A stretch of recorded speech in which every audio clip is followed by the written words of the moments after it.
that way it should balance out the pings in theory more than any other option. Fair enough. And yeah, guys, also to everyone in the world, happy Valentine's Day. Happy Valentine's Day to you, Battle. Or not Battle. Oh, God. Oh, God, it's starting. What have you said? I really hope Battle's not watching this. Oh. But happy Valentine's Day, guys. And the game is live. Team Millennium over on your Survivor half with Team Babadook over on your SI. First, it's going to be a Boomer Smoker Jockey and a Charger. So a 3-1 with the Boom. We'll see if they decide to try and initiate here with the Boom or not, or if they throw in the Kappas first. Boomer does try to initiate, does land a single Boom onto Coach. And it looks like everyone's kind of dogpiling onto Alice in the front. They're probably going to charge him further away. And actually, Charger gets mowed down before he can actually connect with the charge. So good heads-up play. Yeah, it looked like they doing a usual Smoker Charger combo. Smoker getting the tongue in and Charger getting a few fists. And I mean, I should have thought the Charger would have actually gone ahead and done a charge, but it looks like it's just content with the fisting. Indeed, and in good spirit and happy mood, or I don't know how to say it, but in coordination with the holiday, we have a heart-shaped flashlight on the Survivor side for you guys to stare at. It's kind of cool, actually.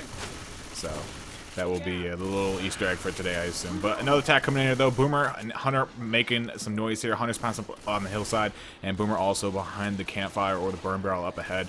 So they're kind of just baiting this attack out right now, see if they can grab a pick on one of these two SIs. Charger looking like he wants to spawn up in the trees behind them. And then I believe there's also a jockey pre-spawn somewhere on the opposite side of the canyon.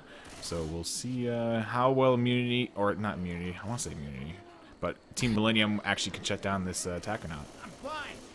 Well, Boomer did get a single boom onto Nick after a bit of baiting, but now the Charger landing but missing actually from point blank range. And the timer briefly was showing up for a second. Hunter landing on Rochelle. But the Charger and Jockey is still alive. Jockey getting shut down, Charger trying to get a fist. I'm not actually sure if he landed one or not. But yeah, they're still struggling with Collins in the back there, especially Nick, who's just in the corner, pretty much in the water being involved. I wonder if you can actually drown back there, because the water looks like it's actually kind of deep. You probably could if you were submerged underneath him by an SI for long enough, but I know his head was just above the surface when he was crouched down. The Witch is here. They do have... They're trying to get a smoker nearby, but the Coach does trigger it. He gets blown really high, and now she goes down to the Witch. And the smoker comes in briefly grabbing Nick. The Jockey is sort of pestering them from the bushes by the wooden fence, and the smoker gets cleared again. That was highly unfortunate for VDK there of Team Millennium. And actually, now that I think about it, we didn't actually do a rundown, did we, for the rosters? And yeah, so for the Russian team for Millennium, we have Nox, Liz, VDK, and My Name is Rest. And for Babadook, we have Koz, Tool, Blubs, aka Bravo, and Dildo. And I believe it is known now that Tool is actually a sub for Team Babadook. I believe it was either, was it Han or Swib that was supposed to show up, or maybe neither of them did, but they ended up having to call in a sub, that sub being Tool. So we'll see how well that, how well he blends with the rest of the team and how the chemistry works out. Hunter going for a big DP onto Elso, gets skeeted by him. So nice shot by him. Spitter as well being shut down. Charger spawn up in the background, but he's not going to get anything at all. Forced to retreat back into the house through the window. And now we also have the tank coming up, and it's going to be into the hands of Tool. So starting things off with probably the biggest tank here in the game. Tool himself pulling out the tank hands here. And yeah, we also do have a Team Babadook War Room for this tank, so we can make that happen at some point. Oh, I think we could probably send that right there then, huh? Alright, let's go ahead and kick it right over. All the way back to safe. Let's set up above them. Let's set up above them in this river. Get really good spots up here.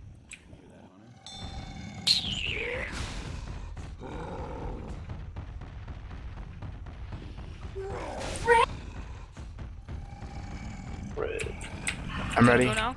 Yeah.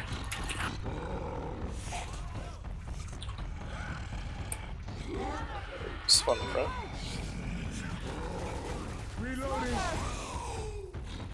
Stupid Dylan.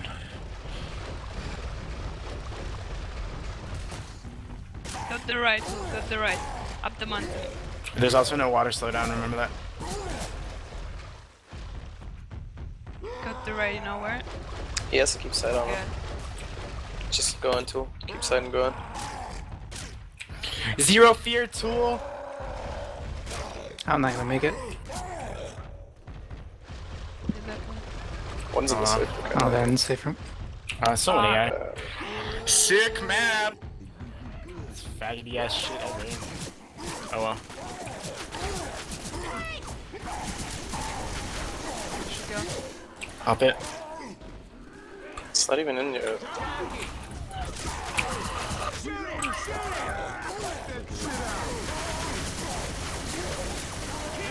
Yeah, it wasn't even. And we're back from that war room of Team Babadook, and you could hear the frustration coming out from them. That was really unfortunate that the tank actually got AI'd because they ran it back so far. Indeed, yeah. At one point, you could actually hear those Russians in team chat thinking, push, push. They actually wanted to try and chip the tank. But, yeah, I mean, I actually wasn't expecting the Russians to go all the way back to the safe rooms to AI it. That was, unexpected, but it worked for them. Indeed, and we'll see Team Millennium making out of that tank without taking a singular punch or rock from it. And their health bonus, as it stands right now, sitting at 634, so quite high up there, actually. And another attack looking to work its way in here. Smoker Hunter from the back, Spitter Jockey from the front. Spitter does get picked, Jockey is well getting that's up and killed off. Smoker's tongue gets broken on the rock in the back, and the Hunter skeeted out of the air there by Rochelle. So that will be the attack over and done with this Smoker, just trying to really slow them down a little bit here so they can get some more hits in on them later on in the map. Yeah, I mean, usually the tanks can make big plays here. I mean, we've seen that especially in the Salmon Catchers versus Team France game, so I can understand the frustration for not really being able to do anything much with that tank. And there's not much left of this map either as well. Smoker's trying by the alarm car. We've got the Charger coming from around the corner, trying a long-distance charge. Wasn't anywhere near close to the hookup. And a Spitter, well, got really nothing to spit on.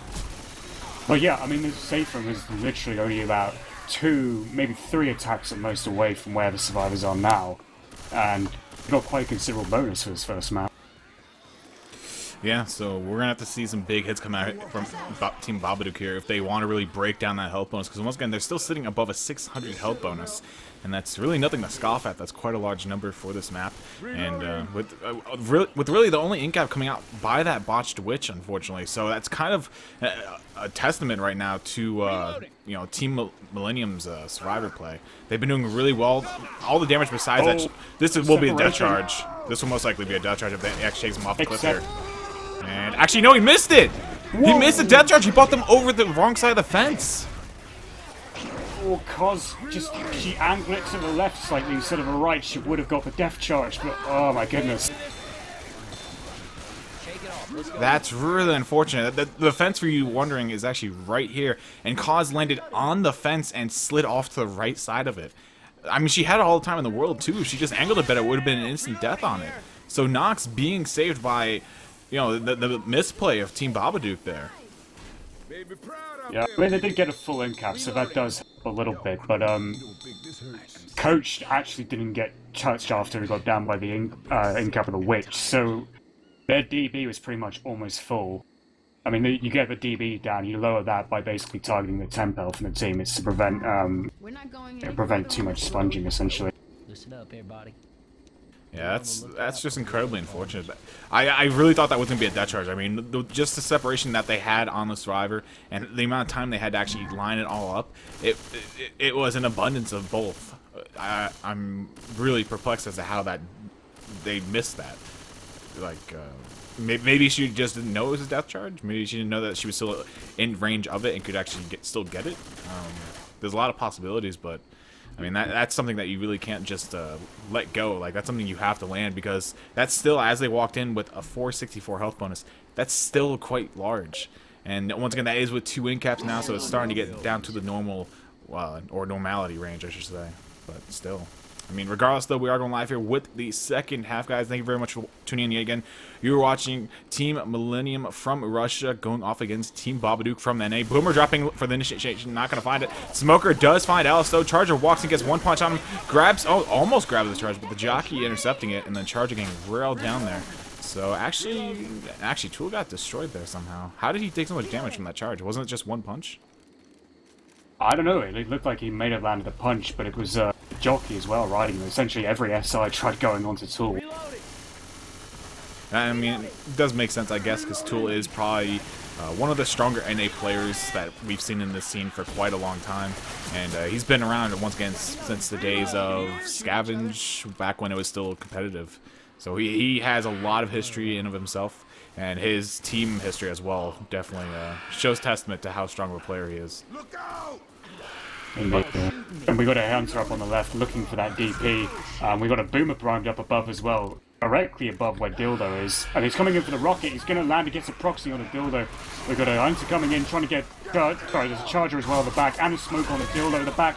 Takes him further back into the trees. And that's quite a bit of damage on the Dildo. Yeah, that was actually really beautiful, and the fact that they actually charge their shell backwards is going to give them actually time to get set up on the switch hats up ahead.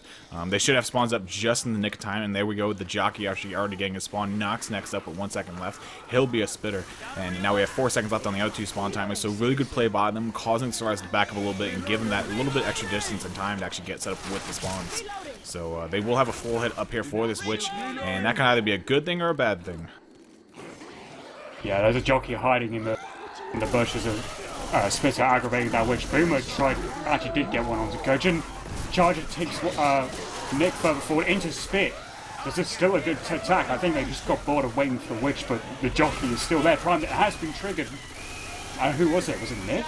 Yeah, it was Nick. She's going mental right now, running around this rock. Yeah, Kaz has actually completely juked the witch out. I'm not too sure exactly what she's doing. Oh, now she's actually coming out of the bush now, though, looking for a scratch on the Kaz, but she had barely any HP left, and she's already dead by the 3 Uzis that they are running. And that's actually interesting. We're going to see Team Babadook running 3 Uzis against this tank, and that kind of makes me think that they're not going to run it back here. They might play up front somewhere in the basement, or maybe even outside, and pushing ahead.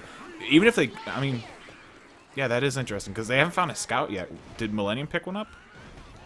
No, I didn't know there's a scout Millennium, but in a way it makes more sense for Babadook to stay forward because they've got higher pings. If they catch a boom, the commons are going to be even more menacing than what Millennium would have faced in the same situation.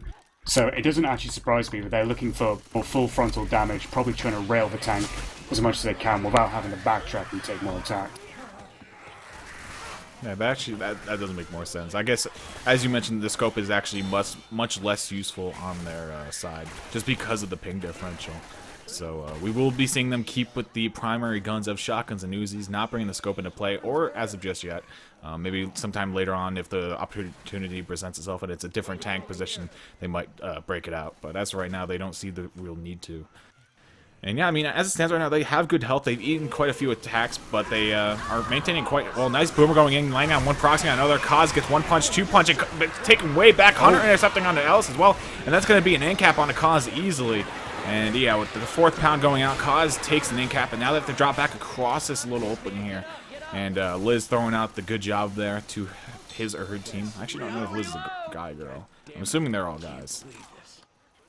I'm assuming they're all guys. I actually don't know if Liz is a guy or girl. I've never bothered to check. Yeah, I gotta say, the one community that I'm really familiar with is probably the Russian. And as we said that, with Kaz getting jockeyed inside the living room of the building, and also Spit going on top of that, the Smoker looking for a cheeky little pull here along with the Charge. If this smoke can land, this will result in a lot more damage going on with Kaz again. So he runs out the front door, though, breaking the tongue, and Charger gets to stumble. And it looks like they're going to throw the SI in anyway. But Kaz, now taking that 1 in cap, is going to start breaking down the damage bonus of Team Babadook for every point of damage he takes here. So we will see what happens. Indeed, yeah, and we've got the tank now up in the hands of My Name is Rest. Reloading here. Hunter getting railed there, trying that DP. It's going to be interesting what Babadook do. They're actually going to go back, but the question is, how far will they go back? Or are they just? They're probably just duking the tank out. Probably just trying to draw them in further and then push forward. Yeah, I mean, if you look over at Team Babadook's health right now, they do have 3 green survivors, but they're 3 low green, or not 3 low, but it's 2 low green survivors. Dill's at, what, 48, and then we have Tool sitting at 57, and he's bleeding out a little bit, so he'll be down around 50 after the bleed out's all said and done. So they don't really have the time to run back and then run all the way back forward in the map, because they don't have the pills to actually supplement that. But attack going in, Jockey missing, or I should say Rock as well, also missing barely on the Coach. But now this tank is getting pushed by Team Babadook. Tank up in the hands of My Name is Rest. And he's actually taking quite a bit of damage, down 400 damage already. Getting pulled at the back and there's no one close by. And the Charger's going to charge him towards the car. And that's the alarm car. Dildo was so far back and separating from the team, and now Coach is up front getting punched. That's Bravo getting separated by the tank, and he might go down. He does. And actually, the interesting thing there is Coach actually also took a little bit of fall damage from that second punch. He got kind of hung up in the air by hitting one of the trees and kind of popped him a little bit longer. And you heard him scream upon hitting the ground and the bone crunch. So he took a few ticks of damage there. But now with the SI down and 3 survivors as well, completely bleeding out for Team Babadook and only 1 set of build to their names. Now that would be 0 actually because they passed it over to Barbo. But this is going to be pretty much a push tank. They can't really play this long anymore. Tank is still on first pass, 100% rage, and he's moving in for another rock. Jockey landing on the Coach on the side. Rock does fall a little bit short there, and we have a smoker up next to the tank with a charger over by the boathouse. And I'm not too sure if we're going to see the Stars continue pushing. It looks like they will, though. They're not going for really any LOS. And it looks like the SI have drawn them all closer to the tank. And now with the SI pretty much all down and out of the picture, they're going to be able to push this tank here for a little bit more chip.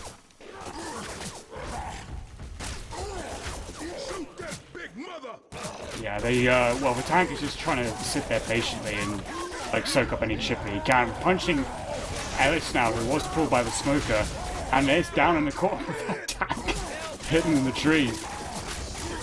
And that's Bravo down. He's going to be black and white when he gets back up, if he gets back up. There is a hunter spawned behind, trying to land on, again, skeeted by Cos.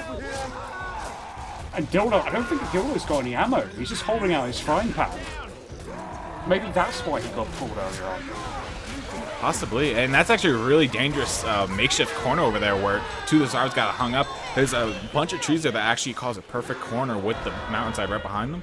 And if you get punched into it, you're pretty much stuck there because you have to run all the way around the bundle of trees to actually get out. But with that being said, that is going to be the wipe going out. It's Team Babadook by Team Millennium. 337 points for distance versus the 964 of Team Millennium. So we see around a trifold of points coming out for Team Millennium. So we're going to have to see quite a turnaround here from Babadook.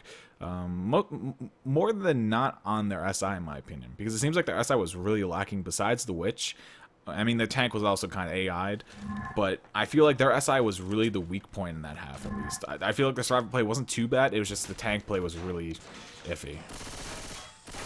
Yeah, the Russians were actually being very slow and cautious of their play as well, especially in the major sort of chokes of that map. They weren't rushing themselves. They were sort of trying to play at their own tempo, and you could see it worked because Babadook didn't exactly synchronize their hits as well as probably used to seeing them do so.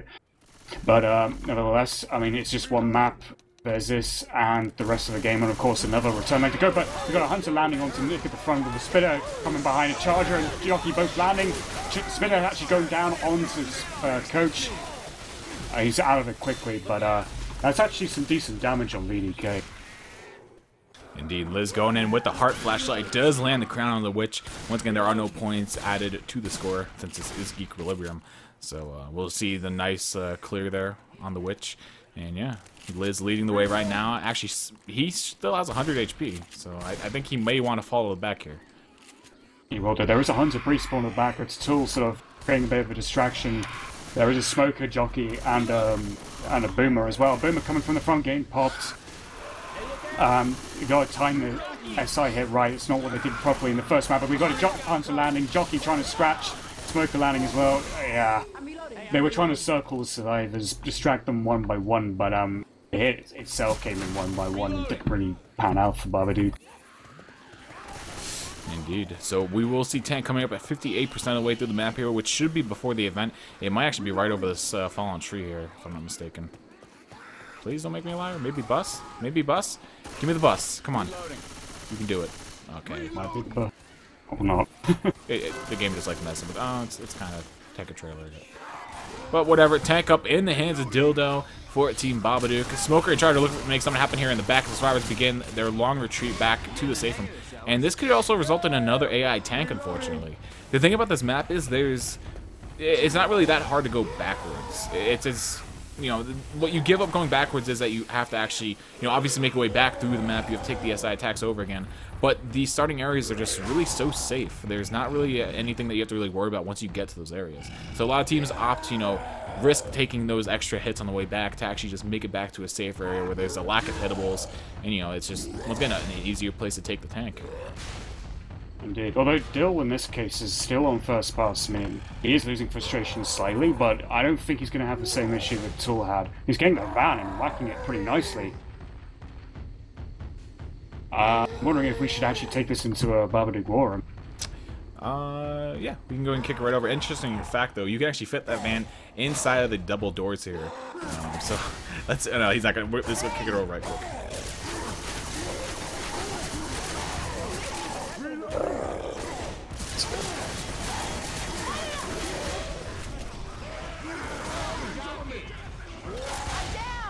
Oh Nice. my. Oh.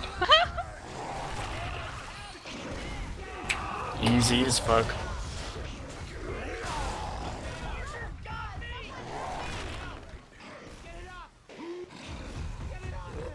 Oh my god.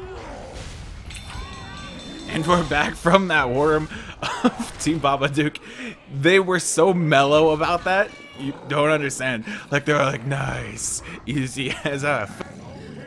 But that is the wipe coming out with the tri-cap and tank by Dildo and Co. So Babadook do get the wipe that they very desperately needed. But now it's up to them to really not allow that to also happen to them. They have to make it to the safe room if we want to see them actually make back some points on this map. Because I don't think they'll be pushing that tank because the Sybil's right next to him. No, they definitely will not be pushing that tank. I'd be absolutely gobsmacked if they even tried to go forward. But, you know, they can actually defend that pretty well. They just need to go back and just be more mindful of the spawns. I mean, it's pretty close by, considering they're fighting in the diner, and then there's all those spawn positions in the back rooms.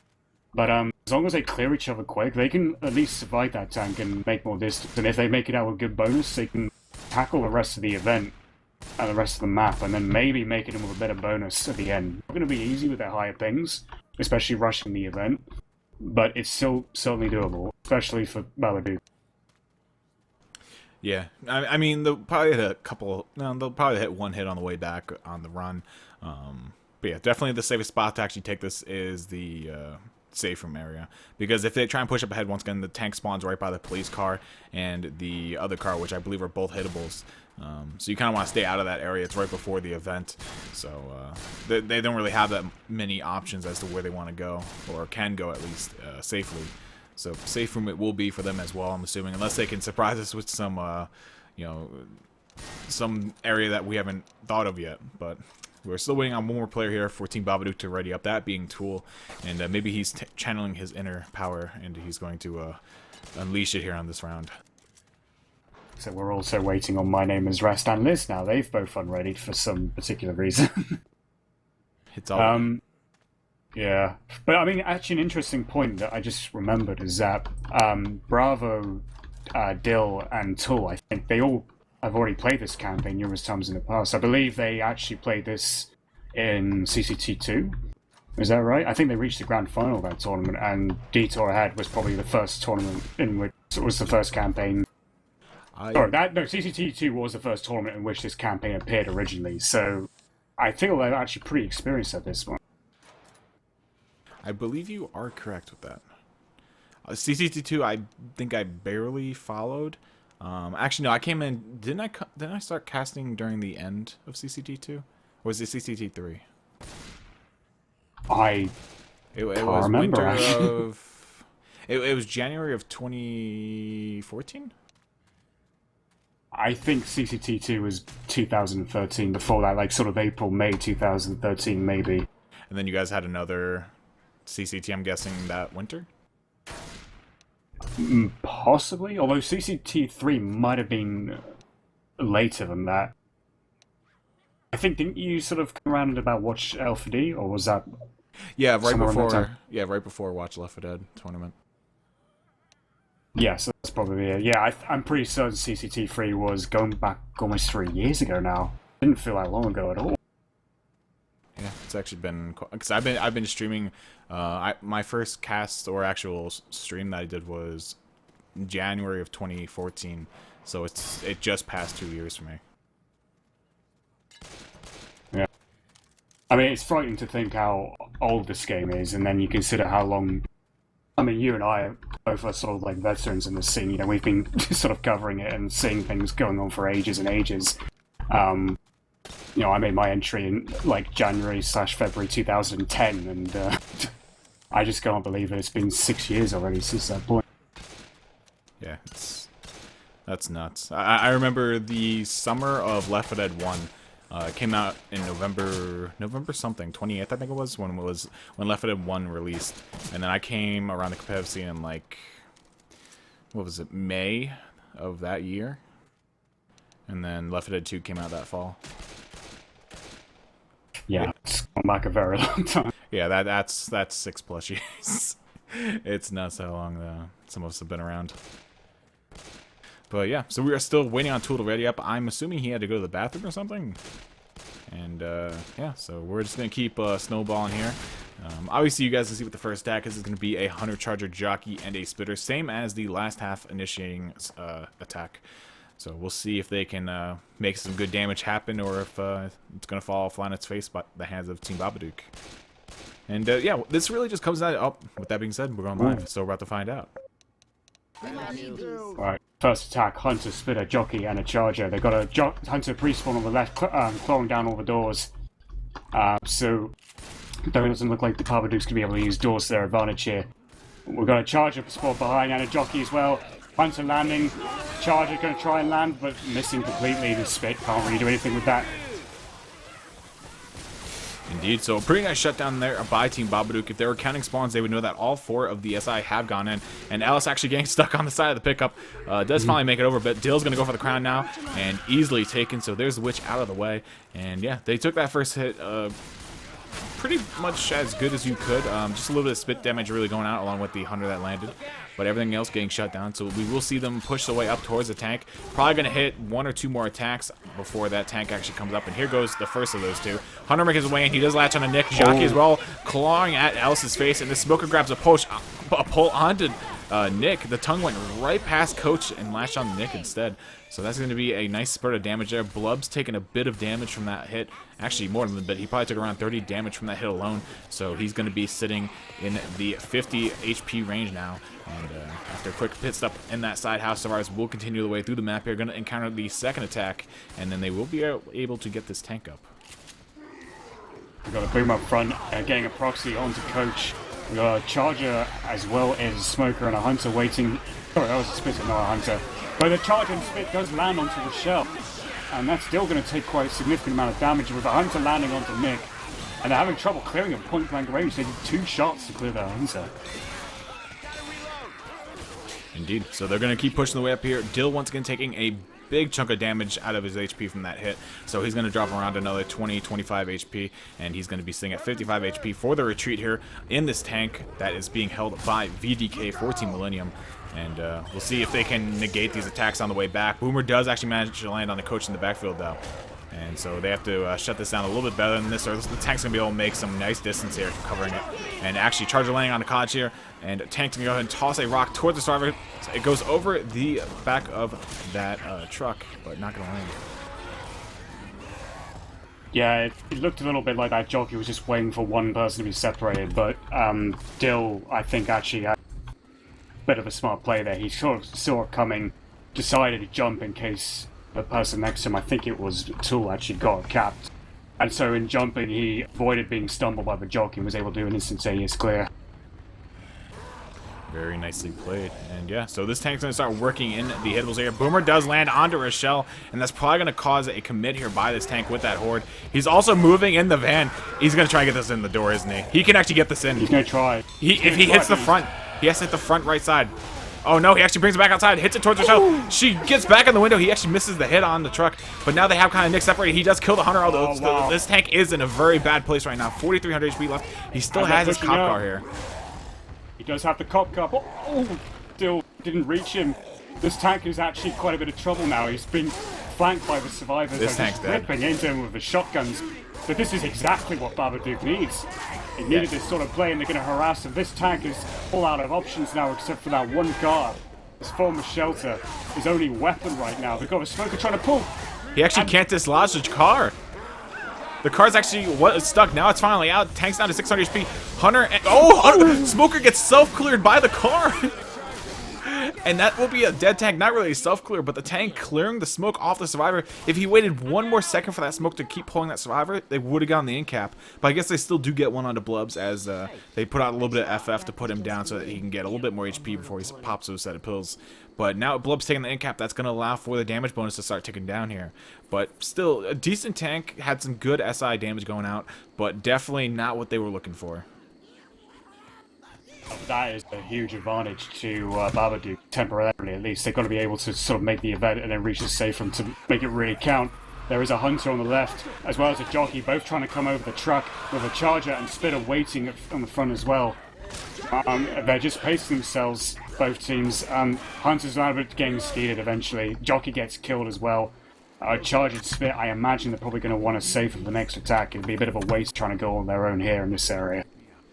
Yeah, I feel like Team Babadook might be pulling it together a little bit here. Maybe the first round was just a little bit of a warm-up for them, but their survivor play seems to have really buckled down, and that's good to see. Also, their SI play is obviously back on point, and I feel like that's what was really lacking for them on the first map. It wasn't even the survivor play, it was just a really nicely well-played tank by Team Millennium. But yeah, it's nice to see that their survivor play has actually caught up. Once again, I'm from NA. So I'm going to be a little bit biased here, but I really hope to see a close game. Like the game that we saw yesterday between Team France and, oh god, I forgot the other team name. Salmon Catcher. Salmon Catchers. That was a hell of a game. And I just love seeing close games. Like, regardless of who wins, I just like seeing really close games that can go back and forth. But here we go. Beautiful hit with the Hunter and Smoker both landing in the spit. Dill and Bravo taking a lot of damage. Blood will be black and white upon pickup here. And Dill as well dropping down into the red, almost permanent bleed out for him. And that was a massive hit. Indeed, yeah. I mean, I was surprised actually when they decided to push, even though Bravo technically was bleeding out, and he would have gone through the pills if they actually tried to camp it. But this is also a risk, and the other three have got plenty of bonus. They're now just trying to shift their way through the comms as fast as they can. Not going to be easy with that thing. Boomer at the front, landing a double boom onto Nick and Ellis. Jockey is trying to land onto Rochelle and baiting out that M2 as well as their axis. Smoker on the front though is onto Bravo, who is black and white. And the Jockey gets killed as of the Hunter. They need to clear Bravo before he gets killed. And they do so. Yeah, Bravo's got to slow his jets here a little bit. He had to communicate with his team that he's black and white now, and they should also know that because they incapped him earlier after the tank. So they should have a real understanding that he is black and white and he shouldn't be leading the way here. He does go ahead and pop another set of pills though, and it looks like survivors aren't even going to bother to push the alarm, which does make sense because actually that's something I didn't even think about. There's no point in actually pressing that alarm because I don't think the horde ever stops. It's a definite 120, isn't it? It's a definite 120, yeah. It eventually will stop at some point, even if they don't bother touching the button. But they're actually pressing ahead so far that the commons are still in effect even at this distance of the map. That's actually very interesting because we saw both teams in yesterday's match actually press the button. And unlike Pro Mod, you don't actually have to press the button because no matter what, those common are going to happen. And turning the button off won't actually stop it. But with that being said, we will see the survivors pushing the way up here through the event, or not the event, but through the little... Oh no! That's going to be a double kill. Oh no, they get the clear on Coach in the back. Ellis does die though in this VDK. He might have a recharge here in a second. He actually gets killed off, but that is going to be a kill onto Bravo. What a double cap. Indeed, yeah, Tool somehow miraculously rescued there, and he's at least going to make it a third survivor rather than just two. But Smoker at the back, we set off a car alarm, but it's only a mini horde actually. There wasn't that many commons in it. Actually, I don't even think their car did get set off. They do make their way in the safe room though, and they close the door, so they are going to get a little bit of health bonus for this. 63 points added to their distance of 592 will bring them to a grand total score of 655 for the map, a grand total score of 992 and 1248 for Millennium. So they're still down, but they're only 300 down out of it, so could definitely see that comeback still happen. Yeah, actually, I mean, considering this isn't a home away system for this particular match draw, this is exactly what Babadook wants.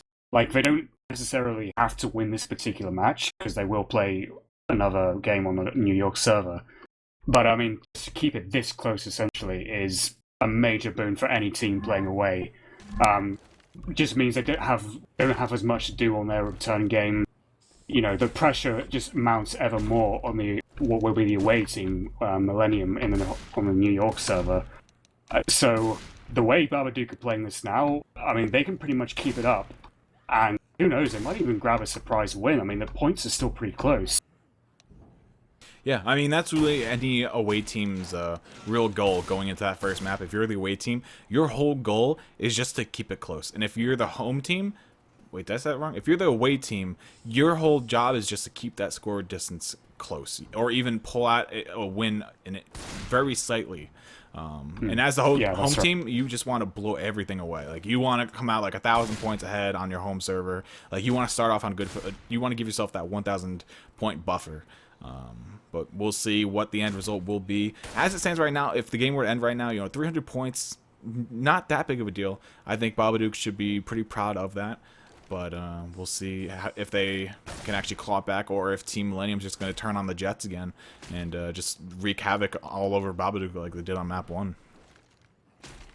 Yeah, we're just waiting for Koz actually to reconnect to the server. But yeah, I mean, Babadook, crucially, they turned their SI game around in the moment that it mattered the most, which was their support play during Dill's tank. And because of that, they were allowed to actually eke out an advantage, claw back some of the distance and the deficit that they had after map 1. And who knows, it could also be the same story here. I mean, this map is like 700 distance, it's pretty long, and the tank is at 42%, with the Witch being at 63%, so most likely going to see a tank in this big open area just after the event, which is where Salmon Catchers in France played their tanks. There was a double boom at the front, and they're just baiting the commons out. The smoker spawned up top, a hunter instead of waiting. There's no charger here, but this opening stairwell here can be dangerous. It has a bit of a history for causing some absolute devastation. Yeah, I mean, if we just look at the game yesterday between France and Salmon Catchers again, this fire escape can cause absolute havoc on your survivor start. It can either be the easiest thing or the hardest thing in the world. Nick actually falling off the fire escape, they take a little bit of damage. Hunter Skeet does go out by Coach. Nick being rounded up there by the smoker and Jockey as well. Spit also catching him on the tail end, but that will be the entire attack really shut down fairly nicely. I mean, as it stood, it wasn't the best attack really for that event, or not that event, but that little choke point. You want, if nothing, a charger. Because it can really just help open things up. You can really expand on the charger's ability to go for the multi-charge and whatnot in that tight corridor area. But anyway, Boomer spawning up on top of the roof does land a single boom out onto Rest, and we'll see if the rest of SI can make something happen here. Hunter actually does latch onto Rochelle there in the back, and Spick also goes on top of that. They do have a scope up in the hands of Coach as well. Nice clear by him as he makes his way back outside that hut, and we will see Rochelle make her way back up the ladder. Although she did climb into that death spit as well, taking extra damage at the top. But now they have triggered the event. Coach, aka VDK, has got that orb in his hands. I wonder how much use that will be, though, when the tank spawns, if the tank spawns very soon. Yeah, and like this is the sort of area where I could see Babadook pulling out a scope, because it's such a wide open area, and this tank, you can get a lot of early chip on it. But nice shutdown there by Millennium, both the Smoker and Hunter being obliterated, but still a lot of damage going out to Nox somehow. And I'm not too sure if that was spit damage, but his HP dropped quite a bit, didn't it? It did, yeah. I didn't actually see how that happened, but nevertheless, Bravo's Boomer actually tried to get an awkward angle there. Didn't quite work out. Maybe he tried positioning himself and the latency warped him back a little bit. That's actually a common experience I have playing on high-ping servers with a Boomer. It's really annoying. But there's a charger at the back, actually rounding onto Coach. There's a jockey weighing up top, and they're just actually railing the jockey from below. This tank is right here, though. They gotta make their way back very quickly. Oh. There was actually some confusion with the survivors. Like, a couple of them had already jumped over the ring, and the other two were still on the stairwell, a little uncertain about where to go.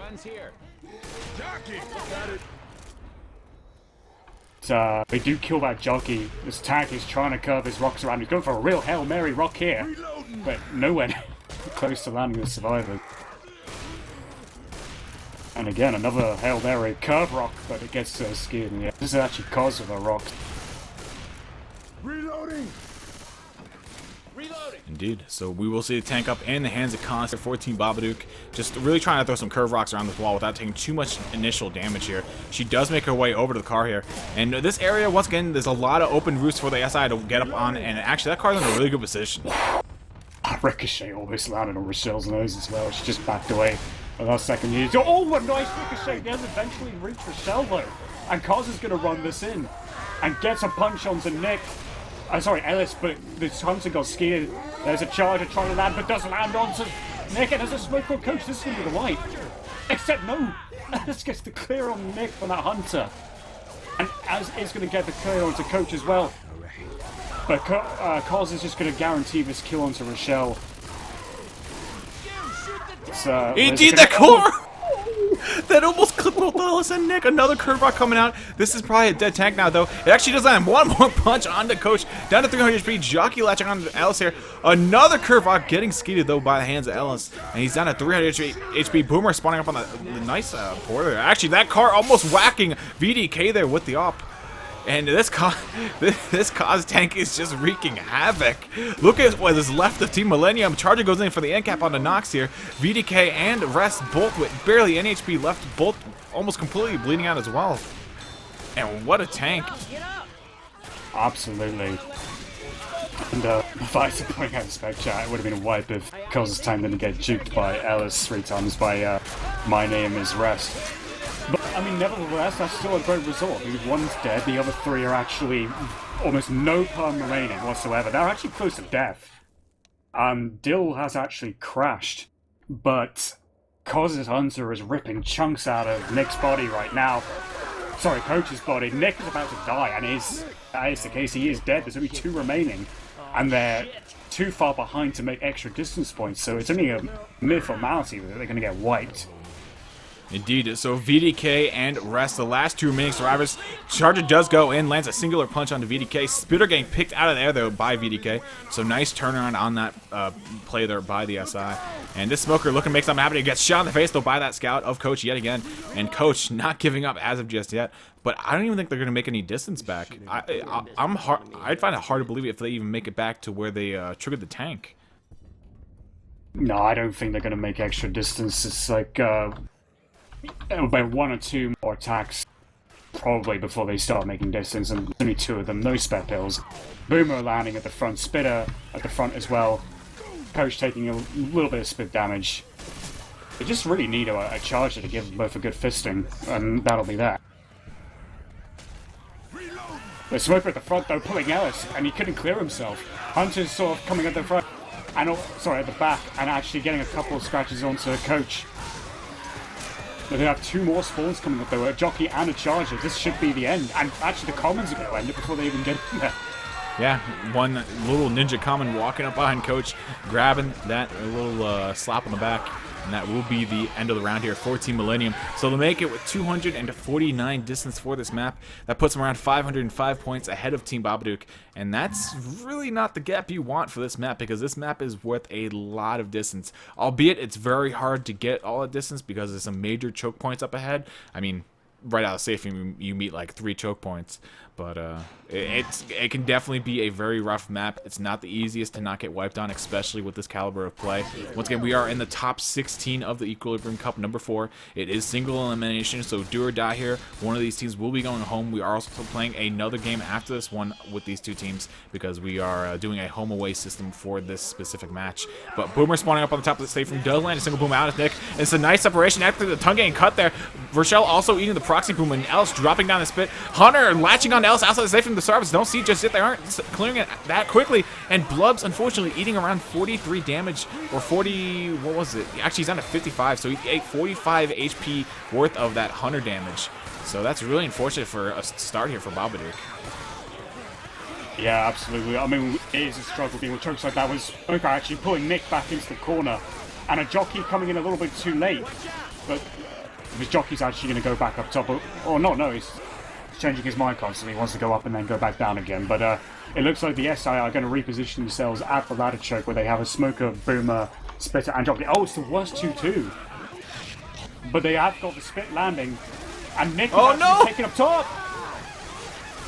Bravo actually pushing outside the spit ahead of his team, and he gets jockeyed off the back. He doesn't take the end cap though, actually. They landed him right on the staircase and actually going to bring it back towards the van. There's a lot of comment on top of him as well. Bravo taking an end cap upstairs because of that spit, and Dill taking an end cap down back by the van. A lot of comment on him, but they are being funneled in from pretty much one direction. So he will be able to clear this relatively easily and probably keep himself alive for a bit. But that's still an unprecedented amount of damage coming from that one separation jock. Indeed, yeah, and Tool's got to try and regroup with the rest of them. He's got a Hunter in the front. This might be a wipe. It probably will be. Tool caught the Hunter. Sorry, that's not Tool, that's Cos. I beg your pardon. But Cos does get cleared. They have 2 at the back. Boom. And Nick's dead. Dill is dead. That's a really unfortunate communication. I think the reason why he pushed out was because he thought Bravo was going to run through the spit, so he ran ahead without actually communicating anything. And I mean, you don't really have time before that spit starts really doing a lot of damage. But that's really unfortunate for them. Dill getting separated, jockeyed forward, and that's going to be a kill onto him because of that. Bravo also eating an incap. And they have one set of pills left to their team name right now, and that's being held by Kaz, and she's about ready to pop it because she's in the mid-40 range. And they also have a tri-cap now, Charger, Smoker, Jockey with a support coming up here in a second, but the smoke does land, the Jockey lands, and Charger actually taking her shell back down into the actual warehouse down below. Boomer going on to coach up top, and actually proxied him almost down the sky roof, or the skylight. What a hit. These hits from freaking Millennium are nuts. Absolutely. I mean, chaos all around. I mean, even though Dill has been killed off, they're just suffering badly from these SI hits. Now they finally trigger the event, and Babadook right now should just be thinking about pushing for distance. There's really no point even going back here for the tag. Yeah, I don't see any way that they're going to be able to beat this tank. The moment it spawns, they should just continue running, just split up 3 different ways, and just someone try and go for more distance. Nice damage pounds coming in, though, from Nox onto Cons, 15 damage. Jockey also lasting over onto Ellis there for a little bit of damage, and a couple punches landing onto Rochelle there. So that's going to be another incap. The only survivor with any green health left, just obliterated. And Kaz might even die off here, though, if they don't start clearing these armored common off of her. Yeah. The armor commons in EQ, by the way, they can actually be shot in the face or in the head, and that should kill them as well. Oh, okay. So there's that option there. I'm actually surprised. I didn't think there would be riot cops on this map, but then again, they're blocked in promos, so we never really saw them before. This is just a freak show. Just attack after attack, everything landing, nothing getting shut down, and Team Babadook gets absolutely just. I mean, we say this in other games, but manhandled. That was just that was pure domination. SI by Millennium. you can't put a better video together of just like attacks perfectly landing, like attack after attack. That was just I almost feel bad for Babadook. that was really rough. And the extraordinary thing was, that first ladder hit that happened, it was performed by the worst 2-2 in the SI lineup. Boomer, Smoker, Jockey, and Spitter. And the other extraordinary thing was that I don't actually notice a single survivor from Babadook actually using the ladder choke feature where you can shoot the gun from the ladder. But 2 of them went up top, got separated by the spit. 1 of them went down while I think Dill stayed up and actually got jockeyed away. So it was actually very interesting to see that happening. I would have thought that maybe one of them would try to use the ladder choke feature to try and, pinpoint and then shoot at the SI and maybe score a kill or 2. But, I mean, it is what it is, and this is where we are now with like a near almost 400 point gap. Actually, it's about 379 point difference, actually, a lead for Millennium over Babadook. That round is going to be burned in my mind for the rest of this matchup. That was insane. Like the final actual words to describe that, I don't think there is a singular word nor a phrase that could actually sum that all up. But regardless, we're going live here with the 3rd map, Team Immunity, or I keep saying Immunity for some reason. Team Millennium over on your survivor side with Team Babadook on your SI. They're going to be 400 points approximately down coming to this 3rd map here. And obviously there's going to be 2 more maps after this, along with the 2nd game, which will be on Team Babadook's home server. And that will be immediately following up the closure of this game. But first attack for Team Babadook will be a Charger, Smoker, Jockey, and a Boomer. So a good tri-cap. A lot of separation potential, especially in this area, along with that Boomer if they can initiate up with it. But we'll see what they decide to do here. They might just throw it in last, just so that they can guarantee the common and the land. Indeed, we've got the timer coming up. The Boomer trying to go from the left, but not landing on anything. We have a Charger trying to find a spawn desperately. Jockey's already dead. Smoker's going to pull Rochelle for about a second or 2. Charger coming in on his own, but way too late. There's a completely staggered formation on that attack and only getting 4 damage out of it as a result. Indeed. So we will see Team Millennium bringing up all zeros for Team Babadook with the exception of Tool with that 4 damage. I believe that was from the smoke that landed briefly.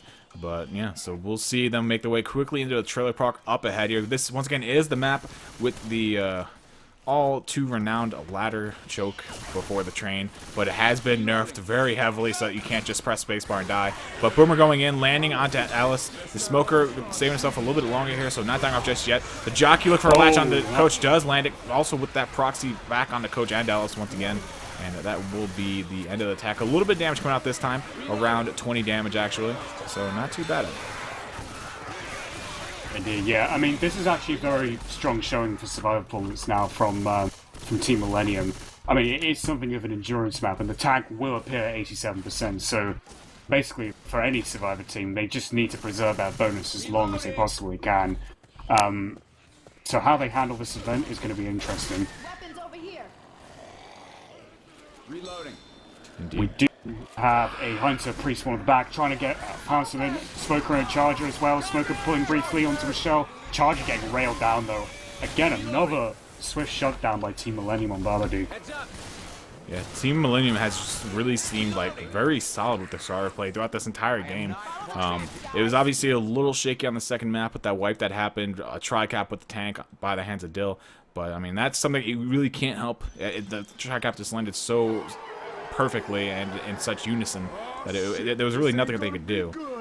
But with that trigger of the event here, that train's going to go ahead and move forward. But it looks like the Stars will actually go ahead and back up here to take this more to a safe area than the bridge. For those of you that have actually played this map, you know that the bridge is not the safest of places to be. A lot of death jockeys, as we saw yesterday as well. A lot of death charge spots. But anyway, Jockey landing with a nice double boom actually landing as well. Nick with the quick clear onto him, but this Jockey not getting cleared by any means. And this Charger just going ham with the punches, and that's going to be an A cap on the Coach most likely. Actually, no, he stays up with 7 HP. Oh no, 4 HP. Oh. Great double boom though in the middle, and then the Jockey at the back to cause that mayhem. And well, Coach is actually still holding on to his pills. He doesn't want to put the damage bonus of the hybrid bonus on the menu for Babadook just yet. But then now that they're at the back, they don't have to worry about spawns behind them. They just need to concentrate more on making the commons actually not much of a threat, whilst they can focus on SI better. Jockey's coming in again, getting skeeted though. And Spitter at the front actually spinning on the Humvee, and the Coach actually goes down to the spit. I did actually manage to hitbox him a little bit. Indeed, so that will actually start taking down on the damage bonus. Boomer going out and landing that boom on Ellis. That's a little bit of one of those boomers. That's kind of one of those boomers you don't really want to land because it funnels all the common onto one person, and with all the SI down, it kind of just makes the common easier to clear for the rest of the survivors. And obviously with some good kiting skills, Alice is going to take 0 damage from any of that horde, and also some good teammate support. But it looks like the horde is over now, so the event is done with. And the next attack will be a Charger, Hunter, Spitter, and a Jockey. And I wonder if they're going to hold this. With that Hunter pre-spawning, though, it looks like he might go in. No, looks like he might actually just hold it. Yeah, I think, well, they got Coach bleeding out, and they got a sort of a choke point. I mean, it used to be a ludicrous one for the survivors to negotiate in the past, but now that there's sort of structure and prop in the way, and the fact they could shoot on the ladders now, it's almost non-event. The Jockey is landing on Nick, and the Hunter falling up onto Rochelle, and the Charger tried charging Rochelle when we're still in the get-up animation, so that wasn't actually going to do anything, but Rochelle did take some damage there. Yeah, I'm not really too sure what the point of that Charger was. I thought he was going to try and pin him back into the spit. But, I mean, I'm not in the war room of them right now, so I can't really say what Team Babadook was really thinking. But they will go ahead and pass another set of pills over to VDK of Millennium, let him pop them so that he can stay near max HP and keep up with the rest of his team. And they're going to go ahead and make their way towards this tank, and which neither they've met yet, obviously. Boomer going in does get popped though before even rounding the corner, which will be up at 61% of the way through the map, and tank at 87. So, actually pretty late tank. That's... Oh, God, that's like inside of the warehouse towards the end of it. That's really late. That's very late, yeah. And surprisingly, this actually would be a very good area for a sniper, but I don't see one in any of their hands. Witch up ahead, though, and they just get triggered. Who was it who triggered it? Was it Ellis? No, I think it was Ellis, and he gets a remote crown. Charger, I don't know if he was trying to charge Coach at the back, like completely missing. The Smoker did get a brief pull on someone, but yeah, that was actually overall nicely full shutdown by Millennium.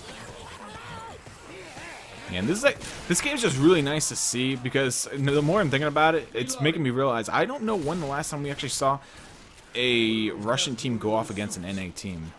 It's very rare, or at least in my experience, to see any Russian teams really full out scrimming. I know Rek'Bai is a very heavy scrimming team. They've been scrimming for quite a while. They're the main one that I know of, though. I don't really know too many other Russian teams, so it's rare to actually see the Russian community at least playing with an NA team. Yeah, to be honest, Millennium, on their roster, the only one player I've heard of before in the past is Nox. I swear I've seen him on another team somewhere before. But the others I haven't really heard of before this tournament. And so to see them actually performing as well as they have was kind of a bit of a surprise I wasn't expecting. So we can see it here. I mean, it is a home server match, but nevertheless, they're taking the advantage of that and actually getting the lead so far. Indeed. So we will have a Smoker Smoker in the background. He is going to get pushed down immediately, though, by Team Millennium. They're not even going to take the chance. They're just going to immediately push him down and get that kill. Charger goes for the charge, does land it, but immediately shut down as well by the shotgun of Coach. Boomer pre-spawning, missing the boom, getting really easily juked out there by Team Millennium. So Millennium just really picking these attacks apart bit by bit, and now they do get that tank up with only one SI spawn up, so it's not going to really hold that much of a threat towards them. And tank up in the hands of Bravo for a team of Babadook, and this is going to be a really big tank, because if you look at the HP that they're sitting at right now over on Team Millennium, there's a lot of work to be done. Yeah, and this is, it's a Bravo tank, so probably one of the better options here for a tank like this. He is bringing the forklift and trying to get it into play, struggling a little bit with it though. Boomer getting popped in the distance, Smoker trying to spawn up, but can't really do anything on his own. And this forklift just is not cooperating at all. I can feel the struggle. There we go. He does get it out eventually. But Bravo's got to be careful. I mean, Coach is trying to harass him a little bit. Oh, but there's a separation. Look at this. Some shells at the front. And oh no, Bravo's punted that forklift out. He does get the punch onto Rochelle. It was bonus. But Bravo's already dead. Well, he's almost dead already. Indeed he is, and with the SI now completely down with the exception of that Hunter. Actually, Charger coming out now, but Tank only has 21 HP left, and the pistol on the ground behind him from the down survivor will be enough to actually kill him off. So really, not that much that could be done with that tank. He took actually probably around 400 damage from that op that's in the hands of Coach through the little crack in the train as he was hitting around that forklift actually. But, I mean, regardless, there wasn't really much more that he could do there. He hit the hittable way out of play, though. He didn't crouch upon hitting it. And as a lot of veterans of the game will tell you, if you want a hittable to stay on the ground, you just look level and you crouch. If you stand up, it can do a whole wide variety of wonky things. But I don't believe he did crouch, so the forklift just went way out of play. And that really put him in dire straits at that point. Indeed, yeah, and now we've got probably one more hit. The Hunter getting skeeted, the Smoker before getting cleared, Jockey getting destroyed as well. That's a safe from. Yeah, there's no way they're going to be able to stop this any longer. They're going to walk in with around a 590 health bonus, which is, once again, quite massive for this map, as any map, and especially in Equilibrium. So we'll see them walk in there, close that door, and the final health bonus will be 596, jacking them way up to a 2893 score for the map thus far, with still one more map to go to the 11-18 of Team Babadook. So 1,700 points down. That's quite a score differential. That's not what Babadook want to see going into the fourth map. Once again, they're going to have another chance to actually close this gap over on their home server once this game has concluded. So we will be seeing a second game of this map played, and we'll see how well it actually ends up going. Yeah, I mean, for Babadook, it's certainly not the end of the world. I mean, like we've already said a couple of occasions this game so far, they've got the home server match to come for them. And this is a huge map. It's 800. I didn't actually realize it was 800 distance. I actually thought it was probably 700 more like. So actually their potential for points is bigger than what I thought. And the tank is late. I mean, that's actually a pretty survivable tank, and Bravo proved it was hard to get the forklift out. So if they have a sniper as well, they can comfortably survive that tank. What matters is the shape of their health going into it. It's just about surviving the first half of this map and getting past the event relatively unscathed. It's hit though. Charger's landing, and a jockey as well with a double boom at the front. It's caused us sustaining quite a bit of damage. Yeah, actually, she got pulled in the background by that smoker, and the Charger went ahead and went Fist City on her. So she takes a bunch of damage from that. Dildo as well, taking quite a few damage points himself. I'm not too sure where exactly that came from, though. I know there was no spin on that attack, but it could have been Jockey or maybe just some more punches from the Charger that also connected onto him. But Kaz eating the brunt of that for sure, being knocked down to 66 HP, Dill at 881, and Tool at 94, with Bravo holding a perfect 100. Nice boomer going in, grabs a proxy, Hunter pouncing onto Alistair over in the corner. The Charger look for a Charger, there is no spit, but nice level. What? Was that a level? No, Kaz insta-clearing actually the Charger off of Nox. 0.14 seconds. Indeed, it was a very nice clear there by Kaz. Important thing is that Babadook are still all in solid green, all four of them. They're about to make their way very shortly to the event area. It'll be interesting to see if they actually go back or if they decide to push. They probably... I mean, with the higher pings, anything can be a risk, but the Jockey has got Nick at the front, very quickly cleared. The Spitter gang shot down. Hunter, landing on Nick briefly. That's Dill actually taking a bit of punishment from the Jockey and the Hunter. Boomer landing a single boom onto Rochelle. Oddly, very staggered attack by Millennium there. I mean, usually they've been playing better SI this game, but kind of an odd setup for them there. Yeah, most certainly. So we'll see Alice go ahead and push ahead towards the event here, and he's going to go ahead and trigger it, and then quickly make his way back. It is Bravo, though. So we've seen some pretty wonky things happen with Bravo, and for some reason he can't hit the event, I believe? Follow the tracks, guys. This is most strange. I wonder if all the survivors have to be there. No, they got it started now. There is a Jockey coming in. Hunter trying to look, Charger trying to look for his spawn. Oh, the Charger gets chest bumped. The Jockey, though, it does get a ledge hang, and a Smoker and Charger combined at the front with the other survivors. Oh, Bravo died! Oh, Bravo died! He was ledge hanging and he dropped. I'm not too sure why that happened. I've seen that happen before, though, kind of like on the DK coaster, how there's a platform below you so you drop to it, except this platform is breakable once you touch it. So he actually dies off. That is incredibly unfortunate. That's one of those things. That's why I mentioned it's Bravo. Because if there's something really weird or strange that can happen in a map, it's going to happen to Bravo. Oh my goodness, that is incredibly unfortunate for Bravo. Oh, what a tricap! Holy crap! The synchronization! Oh my goodness me, that's going to be a mountain for Babadook to climb out. That is a massive score gap going into the fifth map here.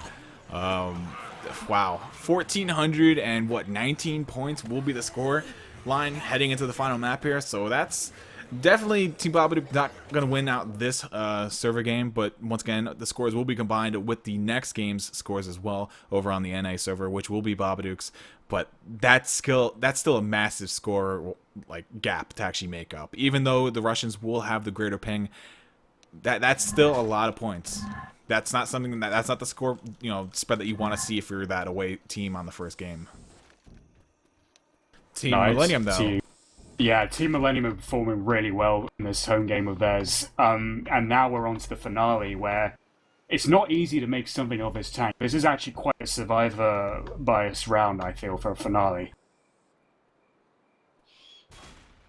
That was a hell of a quad or a tri-cap. The synchronization, the pull, the pounce, and the jockey, and just the stumble. Like the moment the stumble happened, the jockey landed. It was like perfectly synchronized. That was really nice to see. So we're heading to the finale of this campaign, guys. Thank you guys very much once again for tuning in. You were watching the Equilibrium Cup number 4, round of 16 single elimination brackets. Team Babadook from NA going against Team Millennium, who are from Russia. So we will be seeing how this game concludes here momentarily. Round is live. Team Millennium over on the survivor side. Shutting down Boomer immediately. Smoker as well, tongue getting cut. And Rochelle does get into the face of that Hunter. And actually, Alice runs through the corner of that spit and will take quite a bit of damage from that. Yeah, that's interesting. We have a tank at 77% though, so I think the survivors are going to run a fair track up the road here or trigger it. And they are not taking the scout? Oh no, sorry, VDK has just taken the scout as I mentioned it. But yeah, I mean, they should really be using the sniper here because damage they can get here could be pretty formidable in this tank actually. I mean, they've got plenty of distance to cover. I mean, they're going to make a run back. The tank is probably going to elect to use some hittables, so it's got some real chance to score some distance long-range chip. And if Boomer's getting popped, Jockey got killed before that. Smoker and Hunter at the back trying to do something, the Hunter landing briefly. But again, the SI attacks from Babadook have been really staggered here, and it's not really amounting to much. And certainly not enough damage that they need to be piling onto Millennium. Oh, what a shot there by Ellis. One shot, one kill on that Smoker way back behind. I could hear the explosion of the Smoker. But tank coming up now in the hands of Dildo for Team Babadook. And if nothing, this will be the last chance for Team Babadook to claw some points back. So the pressure is definitely going to be on for him and the team as a whole. They have to make a big play happen here so that they can secure a wipe at some point. But Millennium they've been holding strong for the past 2 or 3 maps. It's going to be hard to actually, even imagine Team Babadook being able to close the gap at all here. Indeed, yeah, and as Dill is actually working in these hittables, it might actually be a good time to sort of go into their war room, I think, for this crucial tank.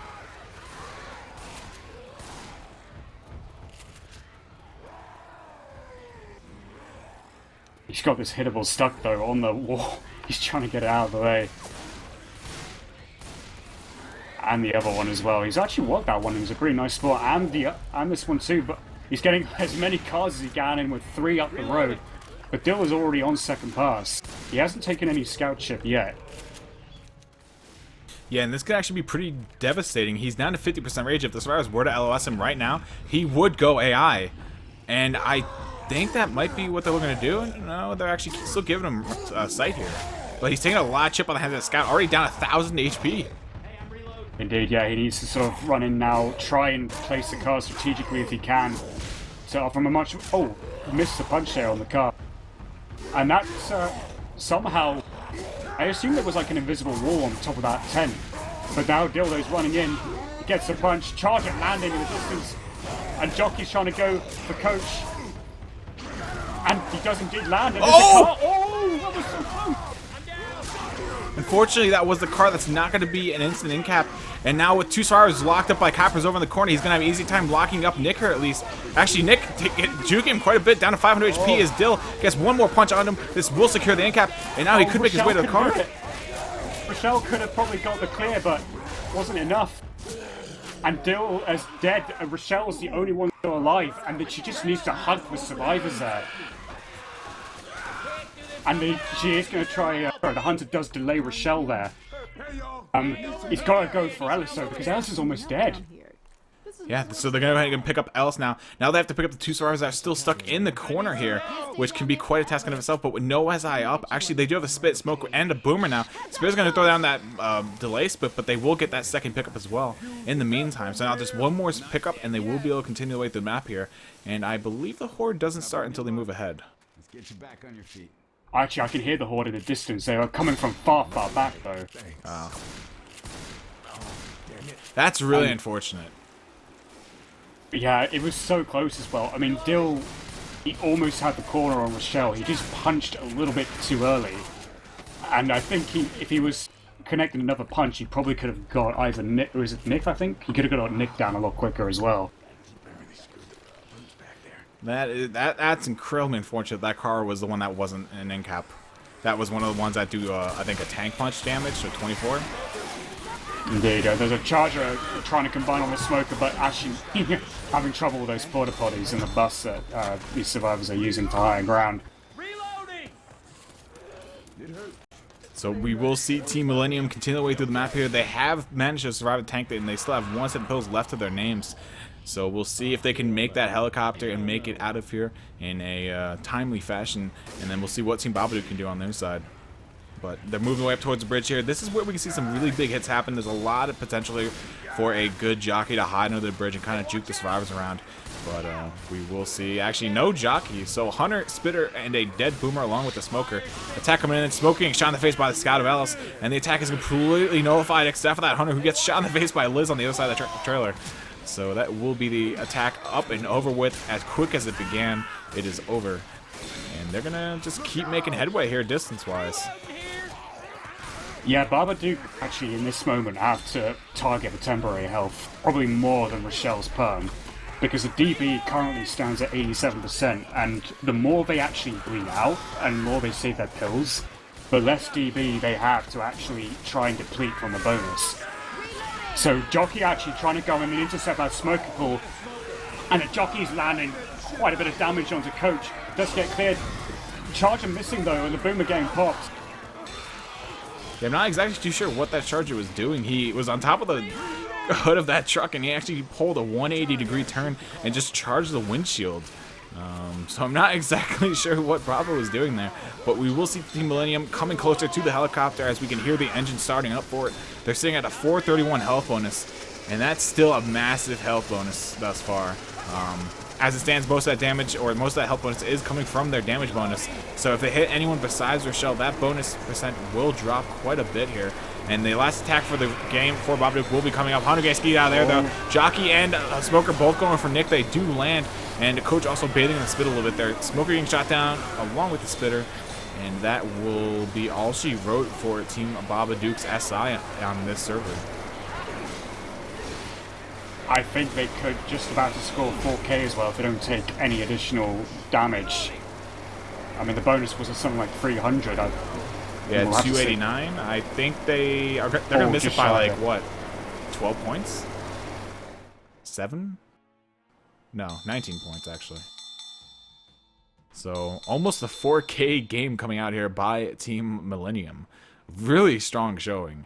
And once again, the only play that we've really ever heard of is Nox, unless these guys are aliased up or changed aliases in the recent couple of years.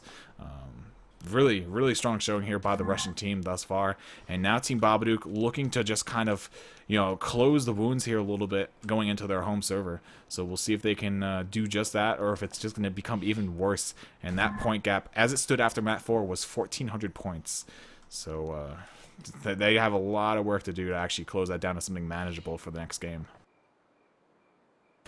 Yeah, indeed. And I mean, it's a 2.5k gap as it stands, but this map, I mean, even Dill was saying it in the team chat just then that, like, his tank, in theory, should not have really got 3 downs for that particular area. But they managed it, and I think they're feeling pretty confident that they can do a better job of surviving it. So as long as they can do that, they actually could easily beat that bonus tally that Team Millennium managed with the chopper. So this really, again, it's an away server game for them. It's all about damage limitation, and let's see how they do. I mean, it's live now. We've got a Jockey, sorry, we got a Boomer, Hunter, Smoker, and a I believe there's a Spitzer as well. The spec cards aren't actually working now. Yeah, I actually can't bring it up until the game goes live. There. But there we go. First attack coming in. The Smoker and Hunter both land simultaneously, but they both get cleared just as quickly as well. Blubs will end up taking 15 damage, though, from that Hunter. It was a semi-DP. It was probably like 3 or 4 damage, and then also the claws coming out, obviously, from the Hunter, scratching away at him. So they will take a little bit of damage, but they will continue the way moving up here. That airliner is going to go ahead and crash right into the firework factory. I believe that is a firework factory, right? Or it's Montoya Manufacturing. I guess that's the car manufacturer. Yeah, I mean, the trucks have the Green Dragon fireworks logo on the sides of them, so, yeah, we all assume it's a fireworks factory. But the hits going in, a Jockey landing on Ellis, taking him inside, bounced a bit by the Montoya Manufacturer's sign, and Dill is in spit after being cleared from the Hunter. There's a little bit of damage all around on the survivors, but they're still in solid shape, that's the main thing. Indeed. So they're going to keep moving the way up here. If they can just really AI this tank, I think that's going to probably be their best bet to actually kill this tank off with the max amount of HP that they could actually look to hold. But the tank should be spawning up here relatively soon. There we go. It will be coming up now at 14 Millennium, and Team Babadook will make a hasty retreat here back through the map as they look to take the tank in the safest area possible. Tank will be up in the hands of Nox. Ooh.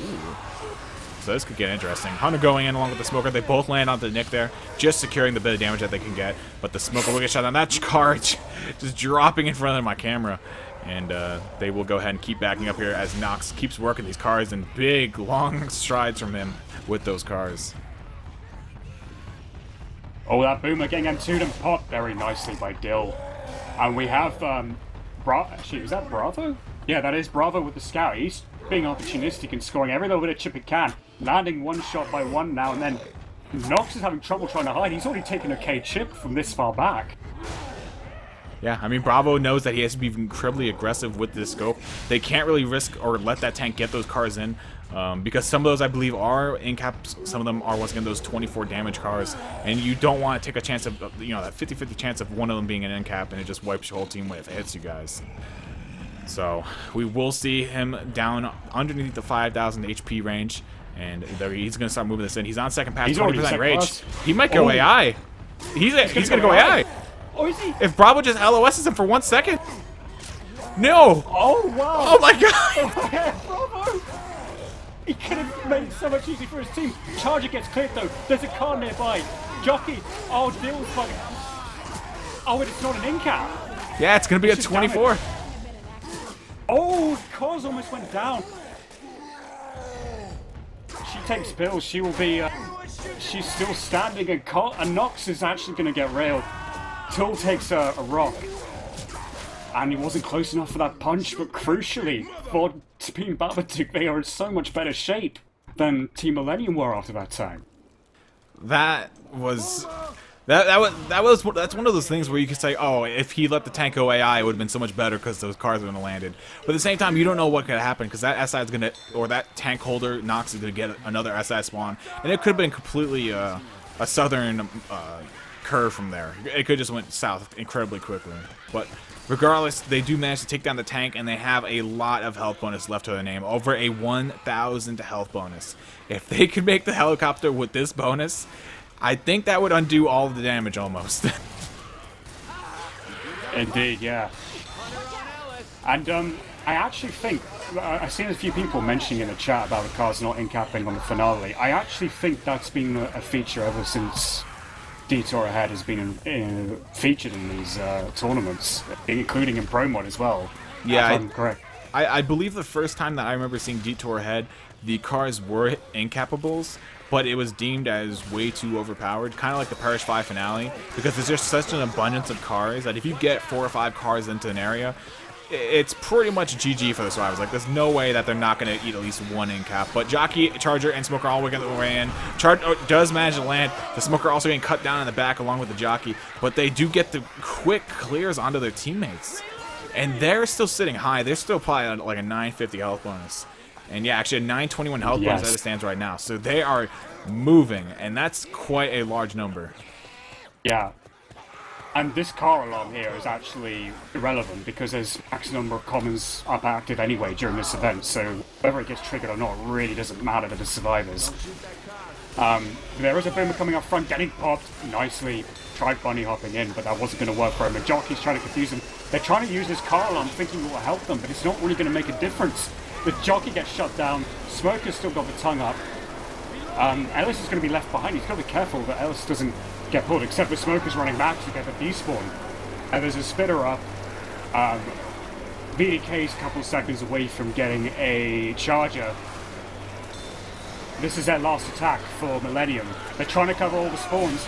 Dildo's going back. You can hear the charger and the Smoker behind. But Dill's at the back and there's a spitter. Oh, the spitter just reaches Dill. Indeed, that's going to do a lot of damage to Dill. Cause will go ahead and pop a set of pills up front. She is now in full bleed out though, but that's going to massacre the health bonus. That probably dropped down to like a 600. And yeah, it's actually 665, just one short of 666. But as it stands, it looks like they're going to be able to claw back around 400 points here on the finale. So that should put the deficit around 400 points for them going into the second game here. And actually, one more attack making his way in though. Spitter throwing out the priest, but does kind of separate Shelf from the other 3 survivors. Another charger with the smoke working the way in, and Dill is actually one of the health bonuses. Dill, he does get the level, and also actually fails the second tongue cut. Went a little bit too early there because of the and yeah, and Ellis just dropping the health bonus a little bit more for his team there. But they're gonna go ahead and walk in, and this will give us the first game score here. And it's looking like it's going to be a health bonus of 636. So actually, that's somewhat respectable. And so the scores for the first game are going to be 3,981 to the 2,910. I don't know if we want to set those scores in the next server so we can just play off of them, or if we just want to like start at 0 and work our way up. I think possibly for the sake of the viewers, it may be a wiser idea to set the scores going into it, and then just keeping track at all times. That way it saves us from, or any of the spectators having to do the actual bloody maths involved. Yeah, I think it kind of makes it more, not so much intuitive, but, lack of effort of having to think, oh, all right, so these were the two numbers. And hopefully someone in chat remember those numbers. I think it was 3910 to 2910? No, it was 2910 to 39 something. It was 3981 to 2910. Okay, yep. That rings a bell. I'm just typing it in the stream chat now just to keep a reminder. Okay. So we're going to hop into the next server, guys. Once again, it's going to be Team Babadook's home server this time. So we'll see how things play out on the flip side of things. And, yeah, see if Team Millennium can maintain this lead or not. Let me go ahead and hop online so I can follow you guys into it. Let me see where Dill is on my list. Let's see. We got Dill, who's in that game. We got Kaz. And I'm just going to keep looking for one of them to join on. They were actually on a hot mess server in New York just now, but they've decided to leave it, so... Yeah, they're definitely not looking to waste any time. They're looking to just get this done and over with. I believe I also have Blubs. Let me see what Bravo's doing. Actually, I think Blubs might have closed his game just to restart it quick. He is still online. I doubt they're going to sub him in or anything. Because I think Bravo's one of those players that plays really well on a home server. He's a very, very talented individual in the game. So I think that's someone that you want to have around, especially for the home game. If they had a choice, I'm pretty sure they should have given up for probably the away game instead. But we'll see if they're actually looking to sub him out for someone else, or if they're just, closing the game for a bit, cooling down. And actually, it looks like we're hopping in the lobby.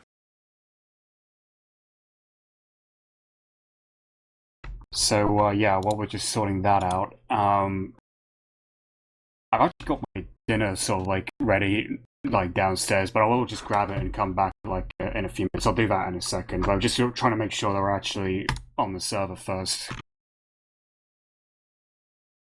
Yep, it does look like we are loading into it. So once again, guys, thank you very much for tuning in. We are not done just yet. We do have the second game of this match to actually go through. Once again, it's going to be a home-away system, obviously, because it's a Russian team playing against an NA team, and there's no real way to make that even out all that well. So we are playing a game on each of the team's home servers, or home server of choice, I should say. And yeah, after the scores have been combined, that will give us the victor of this match and tell us which team will be moving on to the next round of 8, actually, that will be.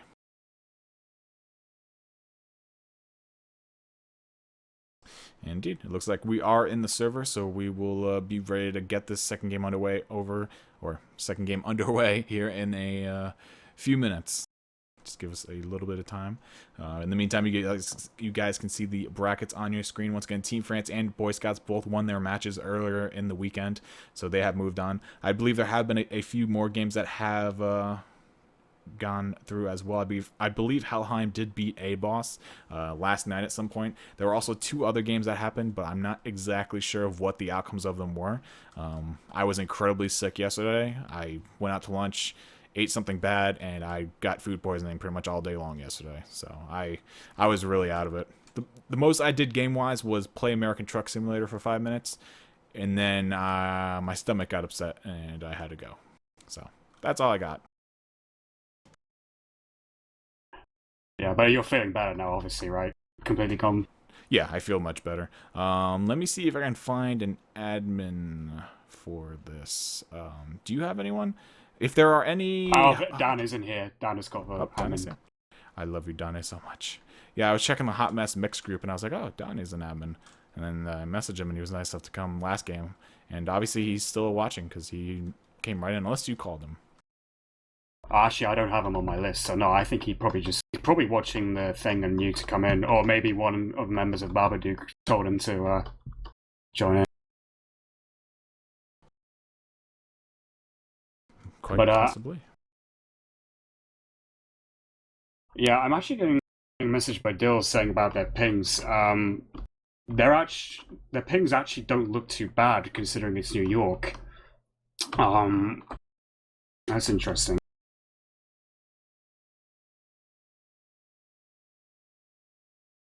I don't even want to read chat right now. It's so interesting. It's not actually interesting. It's kind of disturbing. All right, I got Caster. Let me go ahead and leave really quick and rejoin so we can get this game underway for you guys. Let me see. And then we have to set the scores and limit slots. Then we should be good to go. You guys get to walk through with this as we go through this endeavor of setting scores. And actually, before this gets ready, well, it would probably go ready without me, but that's fine. I'm actually going to go and grab my dinner very quickly before it gets cold. Yep, I will take care of these few things.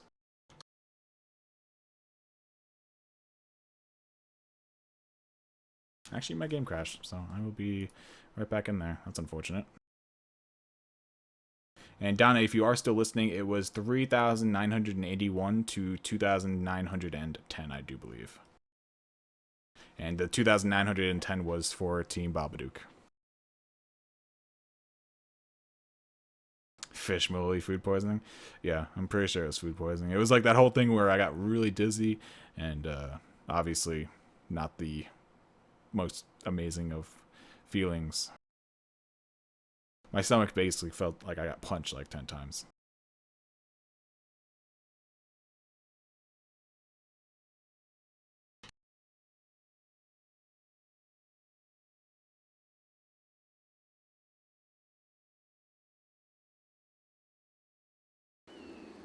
Alright, so it does look like we're good now. Sorry about that, guys. I was just busy setting everything up. Actually, I think the scores are wrong.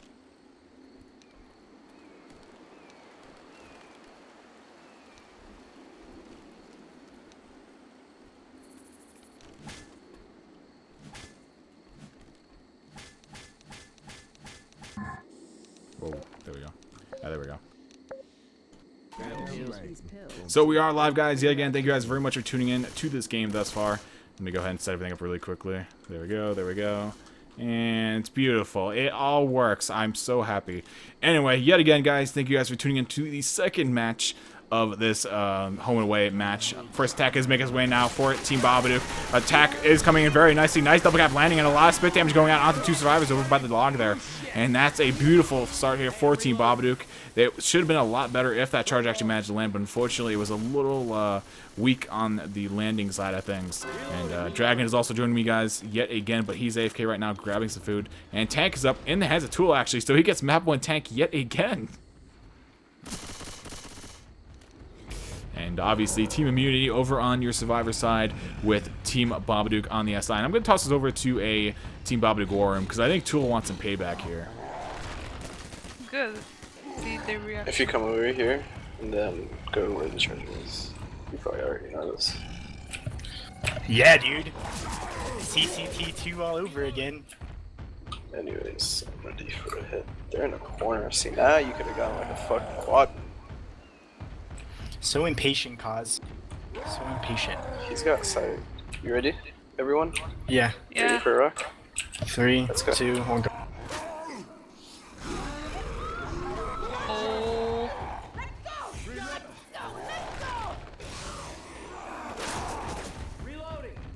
You actually got the one that I pulled. I did something useful for once. Still got sight. You're looking at it. Still got Don't make sight, it so Alvin. obvious. Yeah. Okay, fucking idiots. Like, how are they not, like, realizing? Yo, like, boom oh, him right now, please, for the love of God. Like, right in front of them, dude. Oh, you're all so bad. You could have just spawned right in front fuck of you, them. Bravo. Garbage. You're I'm garbage, feeling kid. so much better now. Let's go fast. Let's go.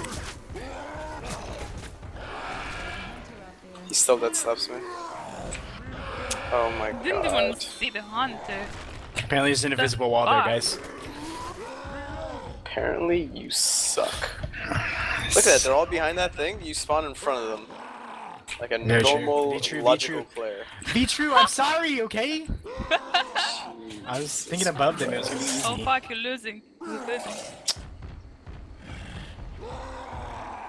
Oh, You can be seen by survivors. Let's go one so more it doesn't time. even One more work, time. Bravo. One more time, guys. Yes, it Ready? works. Let's do it. 3, 2, 1, go.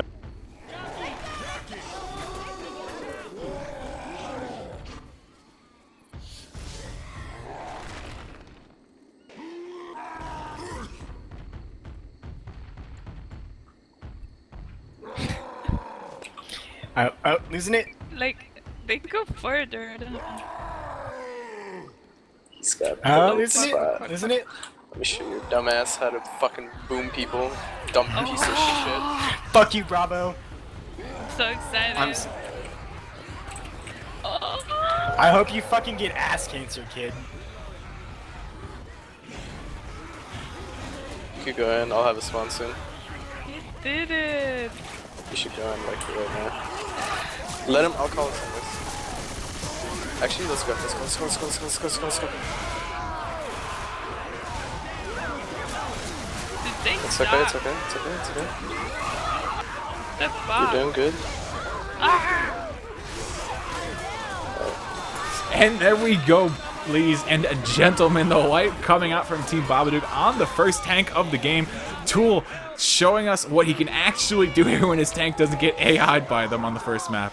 So beautifully played by Tool. An amazing boom by Bravo to set that all up for him. And that was just incredible.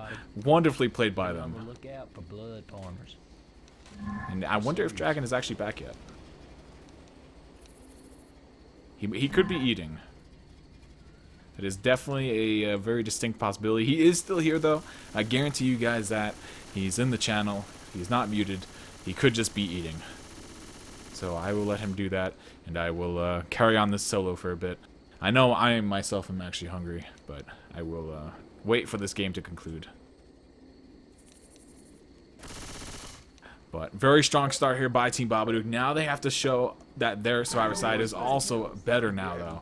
Because if there's one thing in that last game that was definitely visible, the first map, I feel like their SI was weak, but for the rest of the game, it was really their Survivor play that really just didn't hold up well, except for on the finale. It kind of kicked back together. It kind of clicked for the instant. But let's see what this first attack has in store for us. It will be a Spitter, Jockey, Smoker, and a Charger like it was on the last half. Charger goes in, chest bumping Tool. The attack is actually moving very well onto Tool, dropping around 30 HP, putting him down to 71 HP solid. So that's going to be quite a number onto Tool. But they will be able to get this tank up here as it spawns right in the valley. And it looks like they were trying to get some early chip. And yeah, they're going to actually push up on him and get around 102 damage worth of chip to start things off here.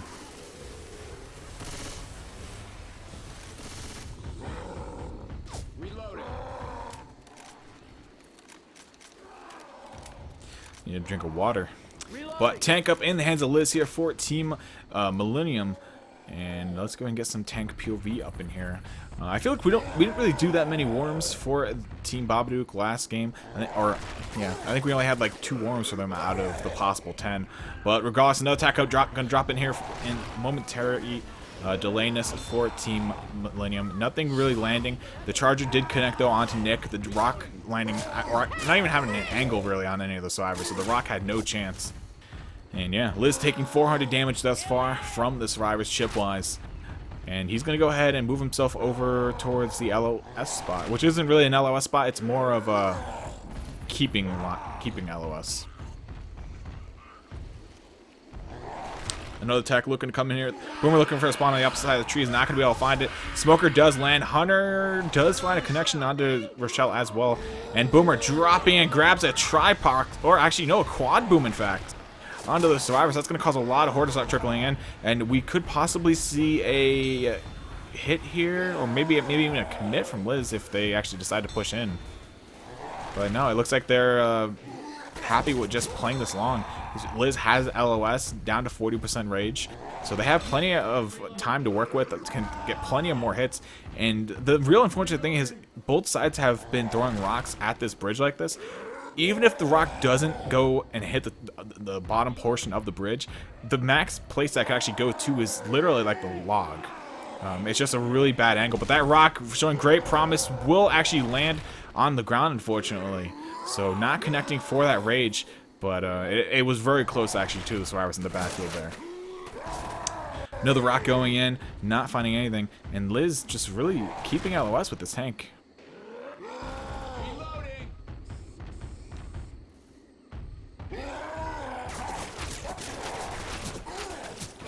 We'll see Liz continue throwing some rocks here. Smoker does bring Alice towards the side of the cliff there.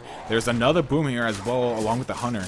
So they're going to look to land another Boomer, obviously, try and get some more common into play here. Boomer does whiff, though, completely, but the Boomer will not die off. They can actually keep this Boom and go for another Arc Boom over the side. I know from first-hand experience, though, that these cliffs that the SI are on have very wonky hitboxes, and there's a lot of invisible walls, so it's going to be really hard to land any Arc Boom because of them. You kind of have to be all the way on top of the cliff, which exposes you to the survivors. Another rock launching in, not going to find a target. Hunter making a little bit of a distraction here, trying to land this Boomer probably, but the Hunter does land. I don't believe that was any sort of DP, but the Smoker does also land, pulling Ellis towards the side of the cliff. Boomer getting popped. And that's going to be the end of that hit. Smoker's just going to run away, keep himself up for another day. And yeah, this tank just raining down rocks now on the Survivors, taking quite a bit of chip, down 800 damage thus far. And Survivors, see, now this is the area where you can get some really good LOS on the tank, but he can literally just drop down like so. And this is an instant double corner on Team Babadook here. Going to put him up in the corner here, up against the bus. And it's going to be two quick in caps on Kaz and Blubs with the double cap by the Jockey and Smoker happening in the background. And that's really the downfall of standing there. Like that's where you want to go, but pushing yourself all the way into the tunnel is definitely not the brightest thing to do. It literally just lets the tank drop on you and push you backwards. There's no real other way for you to get out besides that one opening that now the tank is standing in. But regardless, we will see them claw back 16 points just from distance alone, but there's still going to be a big gap here of around, what was that, like 1,060 points heading into the next map? I am back, by the way, and yes. I was actually about 1,055 points, but yeah. Welcome back. How was your food? I assume you ate. Actually, no, just about 8. They told me that it was downstairs. I just forgot to add the part of, oh yeah, you need to heat it up yourself. So I just assumed it was ready. That's why I was a few minutes late. Fair enough. So I'm guessing that both teams wiped to an early tank, is that right? Yeah, Dill's tank was very impressive along with Team Millennium's. Liz played a very well tank, dropped down immediately, and actually cornered 2 survivors inside of that little tunnel up ahead near the fence before you go into the valley. So it's very nicely played by both teams. Tool had a great initiation boom by Bravo, but Tool you could tell wanted the wipe because his first tank last map got AI'd. So he definitely wasn't going to let that happen again.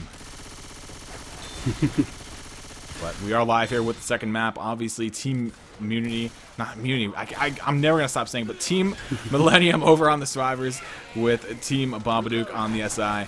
And once again, this is Babadook's home server now, so we could see some comeback happen here. Or Team Millennium can really just hold it down and keep strong here. And we'll see who actually decides to go for the crown here on the Witch. Oh, the Witch is actually hidden in the trees. She was actually a little bit further ahead from that moment, but they can't. They're trying to dodge her. Smoker is up by the Witch, trying to scratch her, getting her aggro, and they are triggering her from afar. But oh, look, Rochelle's nice. Oh my god! Look at the damage! She punched Nick! What? She's punching everybody! What's going on? She's going insane. What is going on? She just switched targets on Nick and punted him towards the fire. Oh my god. Rochelle got absolutely uppercut catapulted into that spin. And then she just took out frustration on Nick.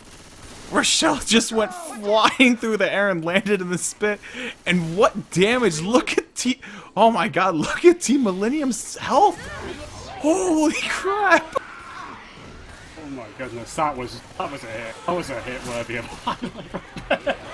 I'm guessing Nick stood in her way or something because she didn't like it. She certainly laid the smackdown. Attack him in though. Jockey latching on to Coach, bringing him towards the spit, but unfortunately he goes up to long instead. Hunter also latching on to Nick, going to do quite a bit of damage here. And now all survivors down in red. All are bleeding out to some extent. And Coach is also stuck. He actually does teleport out, so he's unstuck now. But wow, this is definitely going to be a run tank. Like, you can't fight this tank with this HP. You're just going to keep bleeding out. I mean, tank's at 58 too. It's a 58. So they've managed to mirror the spawns. Dan has now been given the correct commands to set the tank as they were in the first game to keep things as even as possible. Boomer getting popped at the front though. Charger landing, trying to land on the Coach but missing. A tank is trying to bring the cars into play. A tank in the hands of cars, actually. And yeah, we're gonna see Nox actually pushing up here for his team. They're gonna start trying to get some early chip out on this tank that is being held by Kaz. And yeah, this you just can't play back with this tank. I mean, I don't even know why they're pushing it. They should just be running. Like, get the distance. That's going to be a quick corner down to Rochelle, getting one punch, eating a second punch, actually giving her a few points of distance there. And now Kaz working with this car, going to get a pull on the coach on the opposite side of the bus, but that is cleared by Nick, or Alice, I should say, who's in the backfield there. And Kaz just going to push right into her. She might actually die here, though. She has no support thus far. She does get a corner onto coach up against the log here. Hunter does land out onto Alice, and then another punch onto him as well, which will result in an end cap. And last survivor up being Nick. And she's actually, she's showboating a little bit here and almost gets killed by Nick. She was hopping around, and it almost resulted in her dying off there, but that will be the wipe. Very, very fancily done there by Team Babadook there with that witch. And yeah, that tank also obviously wrapping up in the end there. But that witch, I think, stole the show from that tank. Oh my god. That was nuts. I'd almost made me choke up on my chicken tikka masala, like trying to watch that. I just had a piece of chicken down my throat, and I just thought, oh, guys. It would almost kill me, but wow. We've seen some, as you put it, really nutty SI hits in this tournament so far, but that one pretty much takes the fucking cookie. That does. Indeed. So we will have the second half of the map going live now. Team Millennium on the SI, along with Team Babadook on the Survivor side. I think that's the best half we're gonna see. That was nuts. The witch is just the play of the game in a lot of these games, it seems. Well, it'll be interesting to see how they manage it. They got lower pings this time, and actually the witch before in the previous game was a straight up run and point blank ground. But obviously the SI are going to want to save their hit for the witch, seeing as how they dealt some serious harm to them. Hunter pre-spawn on the top. Smoker's still looking for that spawn, but not actually choosing a specific spot just yet. We have a spitter perched on the top of the cliff. Survivor's just biding their time, actually. They don't look as if they're in any rush. They can actually try and draw it from the hedge. Yeah, they're not really blocking any spawns, though. That's what I'm kind of afraid of. Nick is going for the draw, though. Actually, she hits Coach! And that's actually been a tri-cap! Oh, wow. And they're taking a lot of damage for this. Indeed. How does the witch work in EQ? If she runs into you, does she automatically punch you? Or scratch you? Like, is there no, like... No. She can actually hit from that sort of distance, I think. I've actually seen instances in both configs, Pro and EQ, where she can, like, wall hack from the fence, basically. You know the carousel event in Dark Carney 2? When she sometimes... just on the fence. We are double boom at the front. It's been... Sorry, I'm choking on my dinner. I've got a spitter trying respawn. Actually trying to do a free spit onto Ellis, who had the Hunter on top of him, and a jockey riding Nick briefly. Babadook taking quite a bit of damage in this hit, and it really needs to sort of sharpen up their act survivor-wise, because they're sort of suffering hits they shouldn't really take.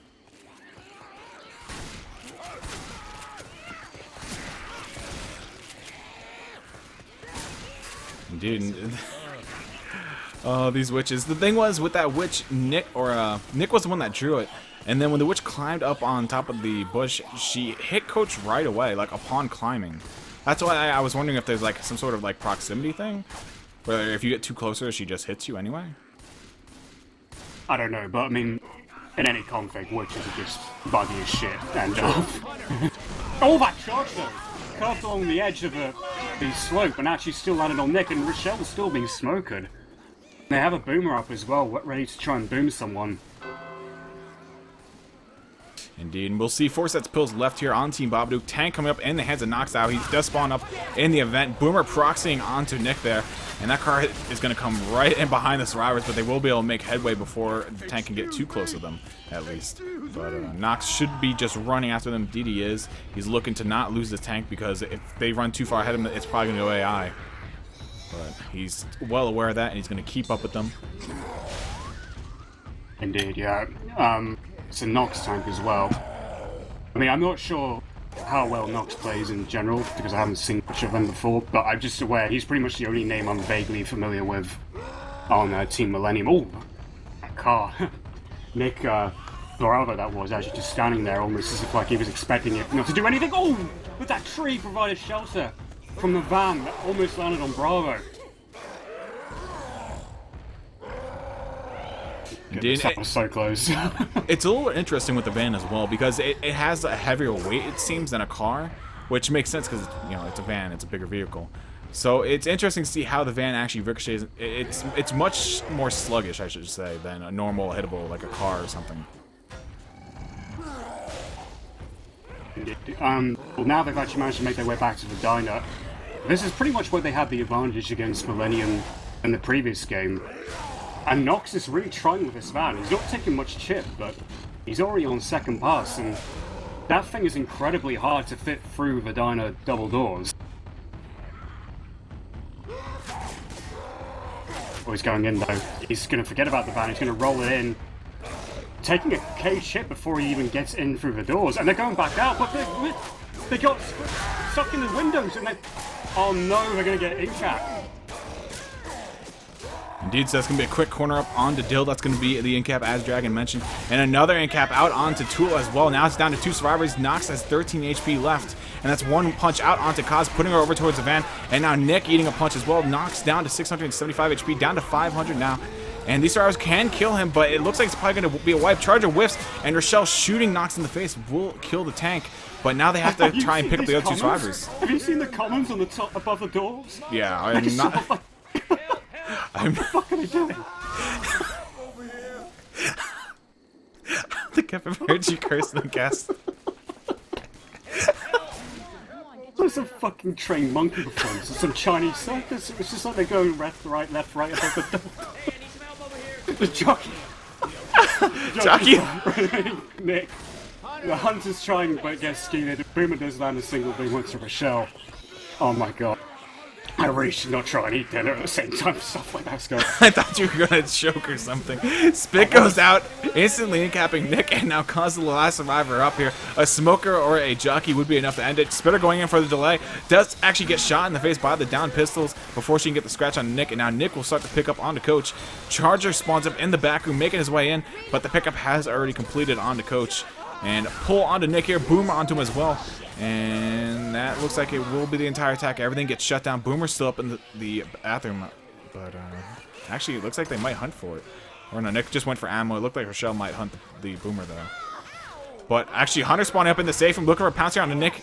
Not going in just yet. He's actually pouncing now off the door frame into the kitchen and does land out onto Blubs, who is Bravo. And actually gets another scratch onto Rochelle. So a double in-cap from that Hunter. But this is looking like there's no way that they're going to be able to make this map, let alone make it to the event now. Like, their HP is just non-existent. Dill has the most HP, but there's no set of pills left, and I don't believe there's any more in the map until the event. So they have they're in quite the hole right now. Well, it's all getting that skeet on the jockey. There is a charger up. They do get Rochelle. And the dudes on the charge onto... Oh, clear though, that one crowbar swipe wasn't enough and Tool does get down. And like now, Tool and Bravo both are black and white. We got Bill and Kaz only taking 1 in-cap so far. Getting popped, we got a Hunter trying for that DP. Spitter up ahead. Really, the only thing they can try and do now, Babadook, is just actually get ahead and score a few more distance points. It's going to be hard with no spare pills and 2 of them already black and white. This is some serious bullshit. So bad I don't even see that. Most certainly. So we'll see them try and limp their way to some sort of more points to try and yield a somewhat better score here in this map for them. But still, there is still 1,000 points down coming into the 3rd map, which will be in a second. But actually, that entire attack taken very well by them. No in-caps, barely any damage. I think there was only 1 scratch that actually happened. But that will be obviously the attack up and over with. Survivors continue to move their way up even further in the map towards the crescendo. But once again, I'd be hard pressed to actually believe that they'll actually make it past the event in any sort of manner. Yeah, they just really got to hope out for those few more distance points that they can get. Which it does seem like they're about to start getting some more actually now. Yeah, it's going up. but Liz has paused the game. Oh, one of them might have crashed. I just realized there's someone rushing over there. So there's a boomer behind. Oh, a bit of a raincoat though on one of the survivors. The jockey actually gets Rochelle in cap. The smoker is waiting in the trees as well to pull Ellis. There's a very quick tongue clear by the shotguns. But that smoker and Charger both want Ellis. Well, actually, Charger changes his mind. And that's Nick dead. And the smoker's got another tongue back up. If he actually got that pull on the tool instead, that would have been another kill on the tool. But the spit will, in fact, do that itself. So there is the second kill of that attack coming out. And now it looks like a Hunter will be the sole SI up here. But he's not going to be able to obviously end these two survivors with his 1 pounce.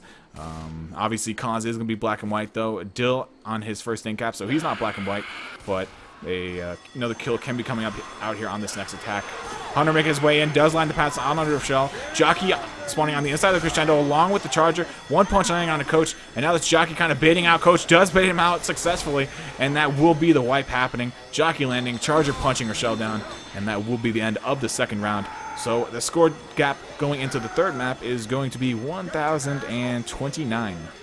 So still a 1,000-point gap, just like we saw when we pretty much first started this second game.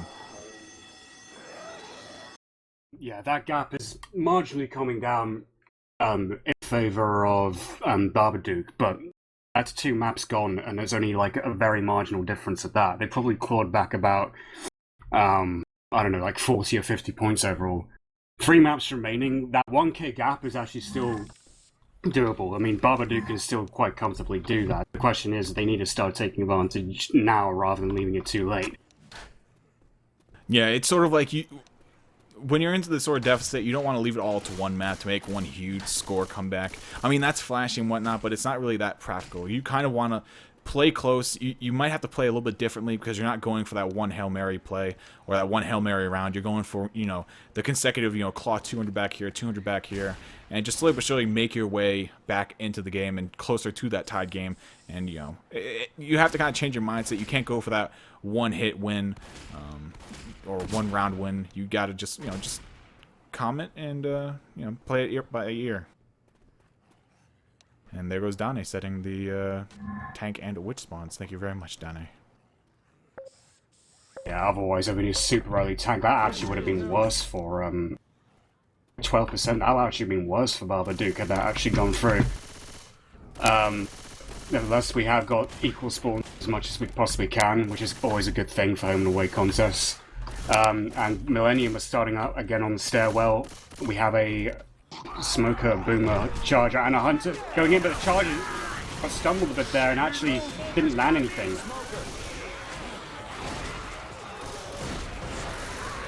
And it's actually really a godsend that we haven't seen a spitter for one of these initial hits. They've had a Boomer as a support for both of the games, which is good for the survivors because it really calms down your train of thought. Once you see that there's no spitter and they attack you, you kind of be like, all right, so we can just kind of relax. We don't got to all rush off of the fire escape, risk leaving one person behind. We don't have to sit in the spit in case one of us is still up top and we have to kind of run back through it to save him. It just kind of in that specific scenario gives you time to relax. Indeed, yeah, and we got a Charger pre-spawned up top with a spitter, Smoker, and a Boomer. So it's actually quite a nice 2-2 for a Babadook. They survivors are going to take their time, of course, knowing this is quite a huge ladder choke to contend with. But, yeah, I wouldn't put it past Babadook at all. They could probably score something big here. They're just biding their time waiting for that moment. They're trying to chip that Charger, and they are doing 1 or 2 bullets. They do get a triple boom, though. And the Charger's coming for the back, but gets leveled. I think that was a misplay by Tool. I think it was a misstep by him. I think he actually stepped on the skylight and it broke and he fell through it.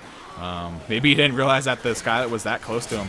But the Boomer also getting popped by the Uzi of Nick. The spitter will most likely pre-spit. There we go. Just trying to delay the survivors, allow for the spawns to come back up here. And I wouldn't be surprised if the spitter even sacrificed his life here. And actually, Nick walling it. So Nick's just going ham with this Uzi, just shutting the attack down bit by bit, causing the misplays to happen. And actually, that's a really sneaky smoker spot. But unfortunately, there's not going to be able... Oh, but he's been caught. Cause was still on the ladder and getting shot by the survivors. I've actually never thought of that smoker pull before. But Charger Oh, goes in. God. Oh my god! That literally would have been a double in cap on the 2 if they hit all 3. Like, it would have taken 1 survivor down, 2 would have went flying in the air. That would have been nasty. They are so lucky they all decided to drop there. Oh my goodness, that was so close. That would have been a heroic shot. Oh, well, it's 11 damage pounds. It looked like it would have been more than that, but it actually wasn't enough distance to be bigger. So there was a hunt split onto the survivor there. But despite the higher ping disadvantage, Millennium is still going pretty strong, and they're about to trigger his tank in due time at 63%. Indeed they are. Or I shouldn't even say scout, but up in the hands of Nick here for Team Millennium. And let's see what he can make happen here. Obviously, this tank had some big plays on both sides on the last game. Boomer going in from the window here. Does land a double boom, actually triple boom out on Coach Nick and Rochelle. Attack coming in. Charger hitting 2 survivors over into the corner. There is no spit, though. And that Smoker will stay alive.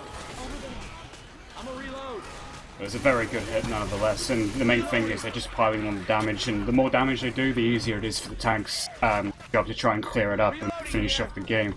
Or the round, I should say. Obviously, still got a bit of a way to go before the game itself ends. But we do have a Hunter, a Jockey, a Spitter, and a Smoker up, and the tank's about to trigger any second now. Just edging forward. They know there's a car alarm here. They don't want to trigger that on accident. Oh, they clear the Smoker before it could trigger the alarm car. And the tank was actually further. It says tank is 12%. Yeah, the tank should have definitely spawned by now. I wonder what happened with the tank spawn.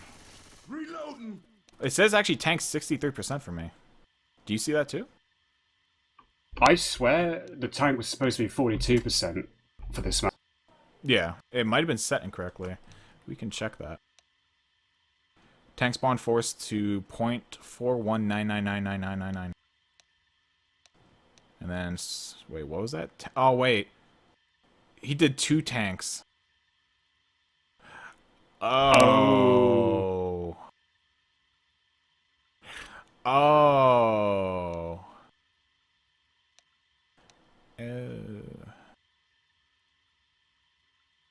Can we talk or no? Yeah, we can talk.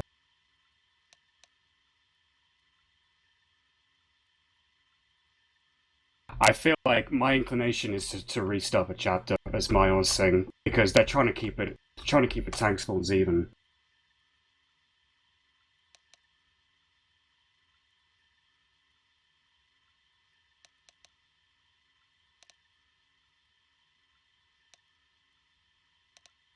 Yeah, they're not 63% of the way through the map yet. That's why it hasn't actually spawned it. But he put in 2 tank spawns by accident. He did 42 and then 62, which 62 was supposed to be the witch. But I guess he typed in tank again by accident. So, yeah. That's why it overwrote the previous one that he did a 42%.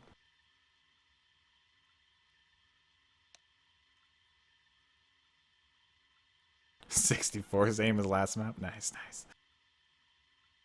I'm guessing Visor was like listing off the percentages. I think though? what happened was that as Dana was setting the thing, he probably may have set the tank by 63 on accident, meaning it for the witch, maybe. Yeah, I'm pretty sure the witch was supposed to be at 62 or 63, whatever the percent is, 63 I believe. But Boomer going in from above does land the boom out onto her shell, but that will be all that she wrote. It looks like they're just going to play it out and play the tank in the new spot. It looks like they don't want to really restart this chapter because of that. But Charger going in does land the charge onto Rochelle along with the spit. Smoker getting the pull into Nick on the backfield, or into the little hallway I should say. So good hit there, a lot of damage onto Team Millennium. VDK dropping down in the yellow. We'll have to pop a set of pills to actually stay fast here. And actually, where is 63%? That's somewhere down here. Well, they're at 50% right now. But I don't know, I feel like at least one of the teams might really come to regret the decision of not restarting the chapter, because the tank here is actually going to be pretty manic for a fight. I mean, it's spawning here. It's in the room? Are they going to actually play in that little room? No. Yeah, they got to push back. This is going to be hectic.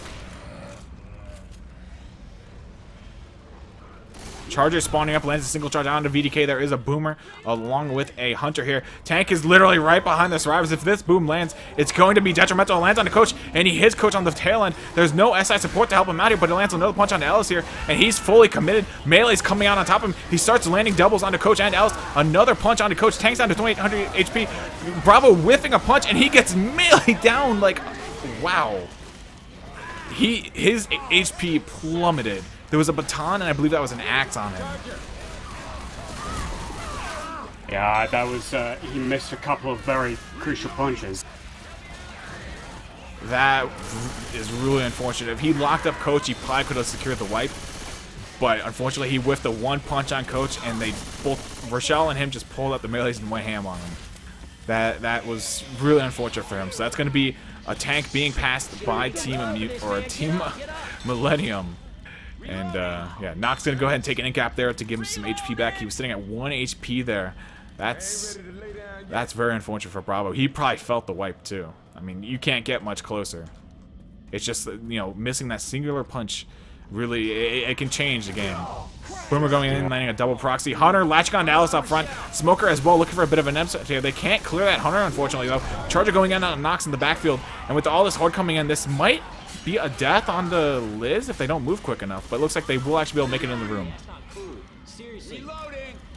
Indeed, yeah. As I was saying before, like, I mean, it was... I mean, as an admin, I probably would have said, like, well, I don't know, I'm an admin if it's tournament and living host, but I would have said restart the chapter. But if both teams really wanted to go ahead and on balls and go, you know, that's pretty much their decision. It's the way they want to play it. It's fine by me.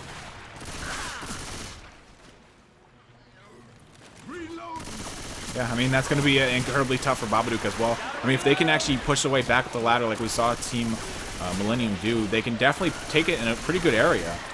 But that's just really rough. But a beautiful hit here. The amount of damage he pushed out, that's going to be a wipe. There's no way Rest getting out of that. Oh. He's still staying a spit, and he's down to 1 HP. One scratch will end it. What a spit, though. Spreading everywhere. And this Smoker playing a little game of tag here with Rest. And Hunter walking around the corner, gets a scratch on him. And that will secure the wipe here for Team Millennium. That was a massive amount of spit. That you just watched all the health just plummet. But so the wipe coming out from Team Babadook, and now they have to really play pretty well here, because this is a pretty rough map in of itself. I mean, once again, we saw some major hits coming out here last night with Team France and Team Salmon Catchers facing off against each other. Some big hits right out of the safe from here, and you know, once again, this is probably the hardest. What would I say? Yeah, it's probably 1 or 2 hardest safe rooms to actually come out of in my book that I've ever played. So we will see. Well, the main thing now for Babadook is do everything they can to keep all that bonus. I mean, you're going to need every bit of it going inside tank. The double boom going in front. It looks like a charger wants to come from the back of the safe room. No, it's strange. Charger hasn't gone in yet, and the smoker's still up top. That's a very interesting smoker pull by the safe room when they go on the roof. Oh, they're trying to separate them. That's why. Dill's still out there being smoked, but the charger got destroyed pretty quickly. Actually, Spitter's trying to block. They've actually given them the ladder choke by doing that. Yeah, I mean, the only SI right now that will be up for the choke is the Hunter, who will go ahead and pre-spawn. He's probably going to look for some sort of separation pounds in the background, but the two survivors... Yeah. He's at the back. He's looking for it. But Nick should just go up. Nick is actually... What's Nick doing? I think he really wanted that melee. Because almost... I thought Hunter was a little bit more assertive. He could have actually got that. Indeed, so there will be another attack coming up here. Charger looking for a charge, will land a punch, but not the charge. Hunter getting shot out there by Tool. Nice shot by him. Cos fell down though. Indeed. I'm not too sure why everyone walks through those skylights. I mean, in my mind, it's like, all right, you don't go past the vents, like the vents on top of the roof. You don't go past, because once you go past that, then it's like vents galore right behind it. True, but Having said that, though, they are still in very, very good shape. They will deal with this horde reasonably quickly. They won't put too much of their bonus at risk. They'll just try and fade out 1 or 2 of the S side. Here comes the Smoker and the Charger with the Spit as well. The Spit completely missing! Yeah, huge misplay there. That would have been an in-cap easily on the Kaz. She's only sitting at, what, 40 HP exactly, actually. So yeah, if that Spit landed a little bit early, it would have definitely secured an in-cap out on the Kaz, and she actually takes a hit by the Commons. That's going to put her down in the yellow range. And once again, the big play here in this game is going to be that tank. That's a very, very rough tank. So regardless of what happens pre-tank, it really comes down to the time of it. Really how this round is going to go for them. And they're still 1,000 points down yet again coming into this. So they have a lot to make up still in a matter of 3 maps. They have the Smoker up top, a Hunter coming. Charger as well. And the Charger getting juice pumped though onto Kaz again. Kaz is pretty much acting as a tampon for the team now.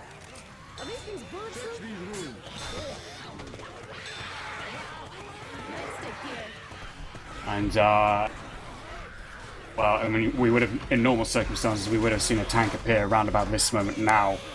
But instead, we're going to see it at 63%. And really, I mean, the best thing they can do is just try and run that tank and maybe just butcher it to death in the melees. I think that's really their only option. Trying to make a run back risks maybe catching a boom or a charge in a really inconvenient spot. And then when they do get outside, they're actually in an area where there are cars and there are hittables around. So it's really not an ideal place for survivors to be in this latter half of the map. I'm reloading.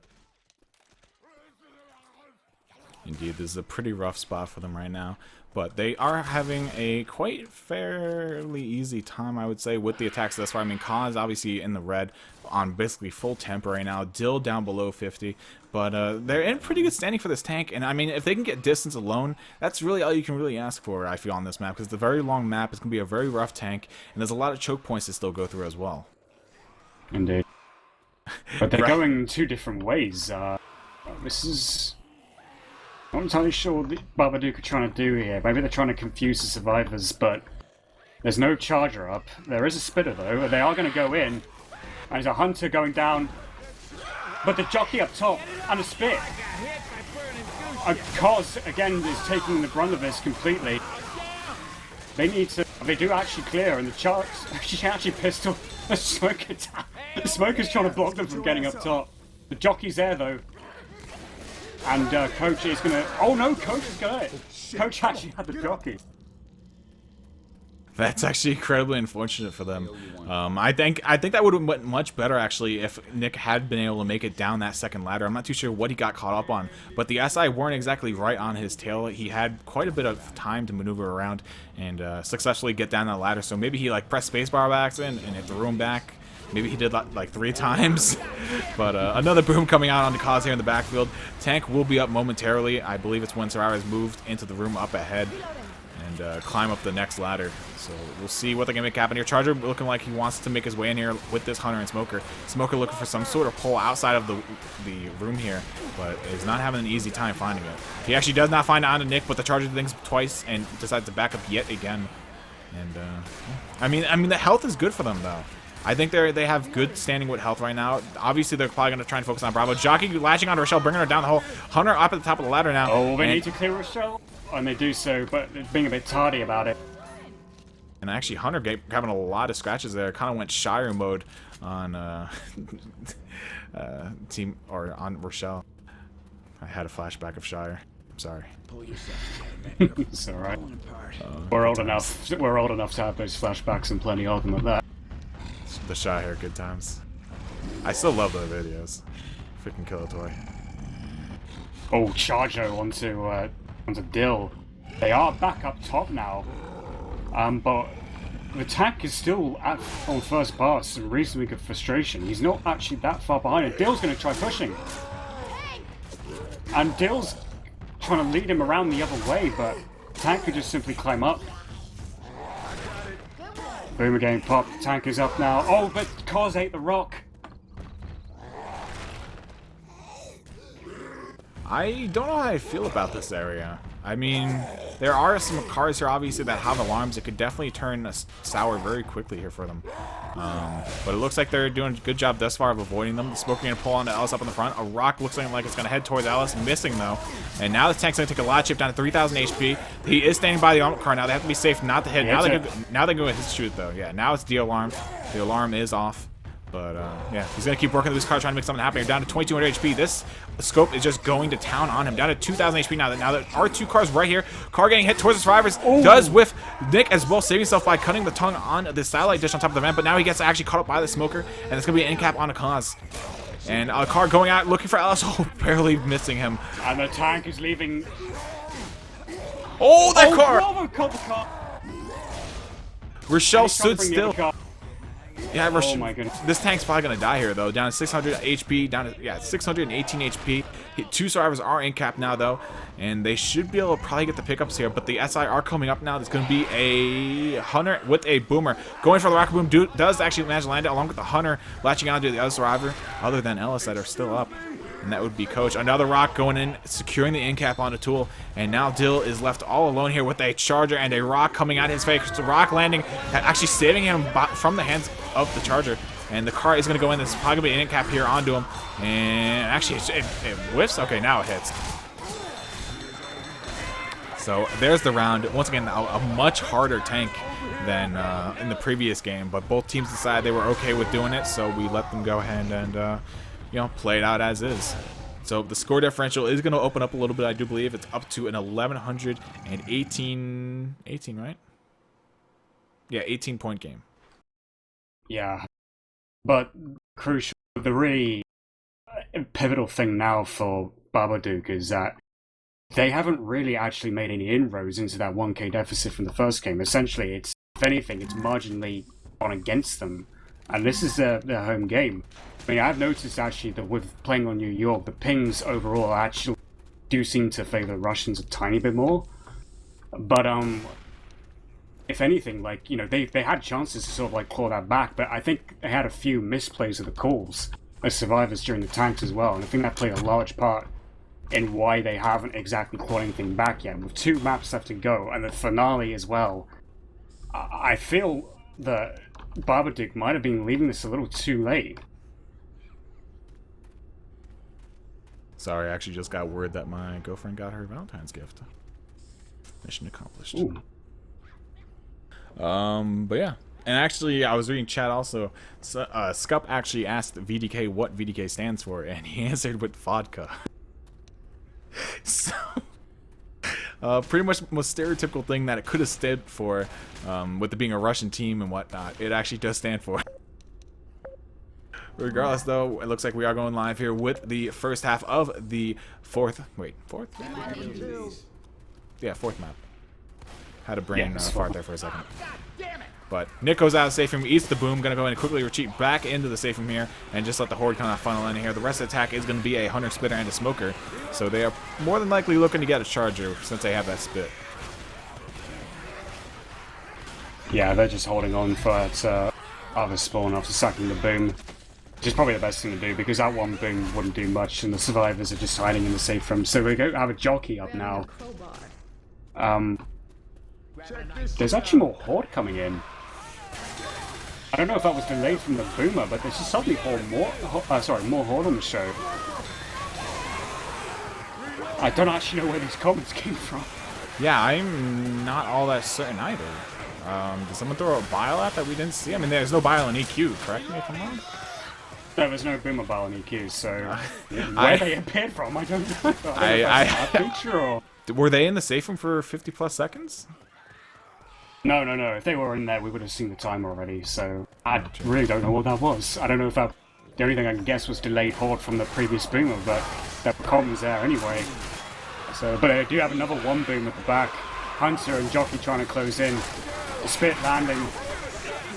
And Ellis been taken for a ride in the spit.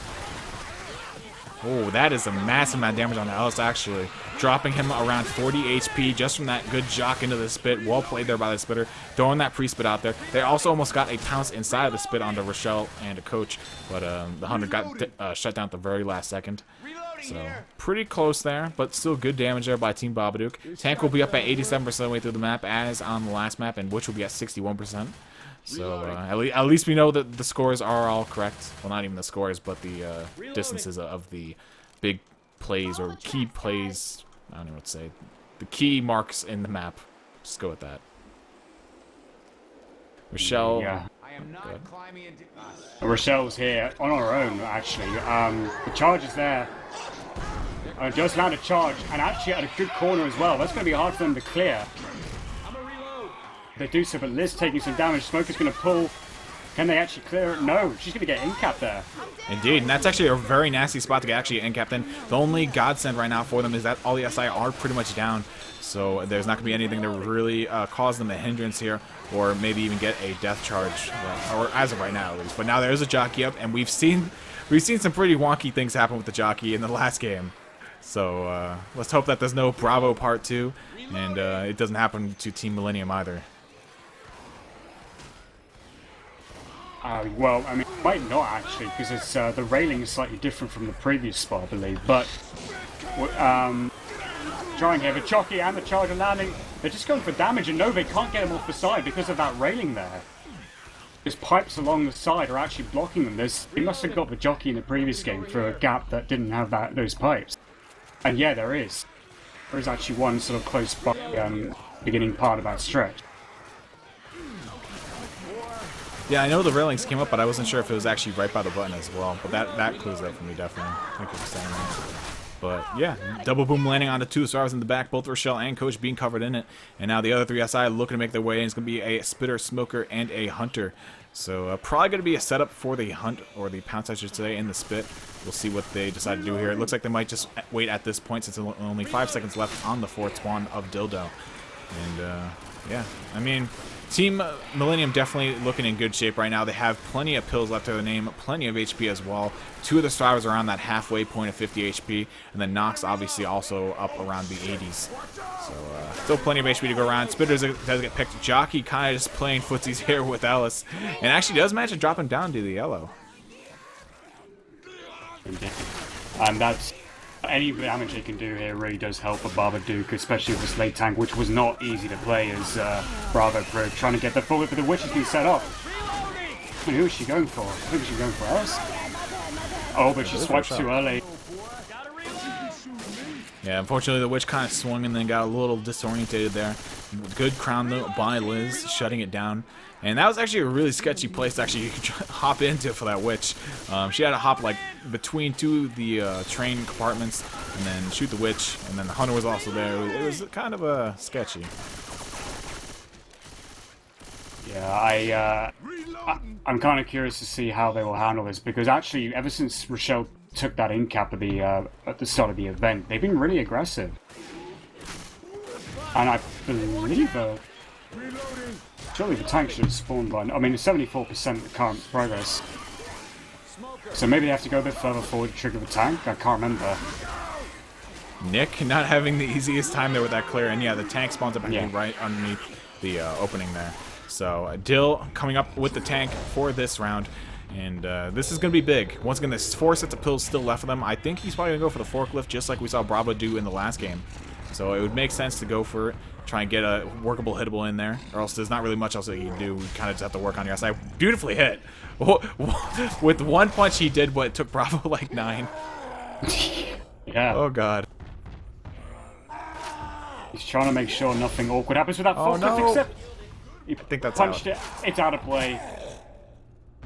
He got one very good punch to get it out of the underneath the opening, but and then he sort of misplaced it severely by putting it over the wall. He's trying to get the other forklift though. He just needs to be careful he doesn't take too much. He can get that in. Moon. If he hits it straight, it'll go in. Nope.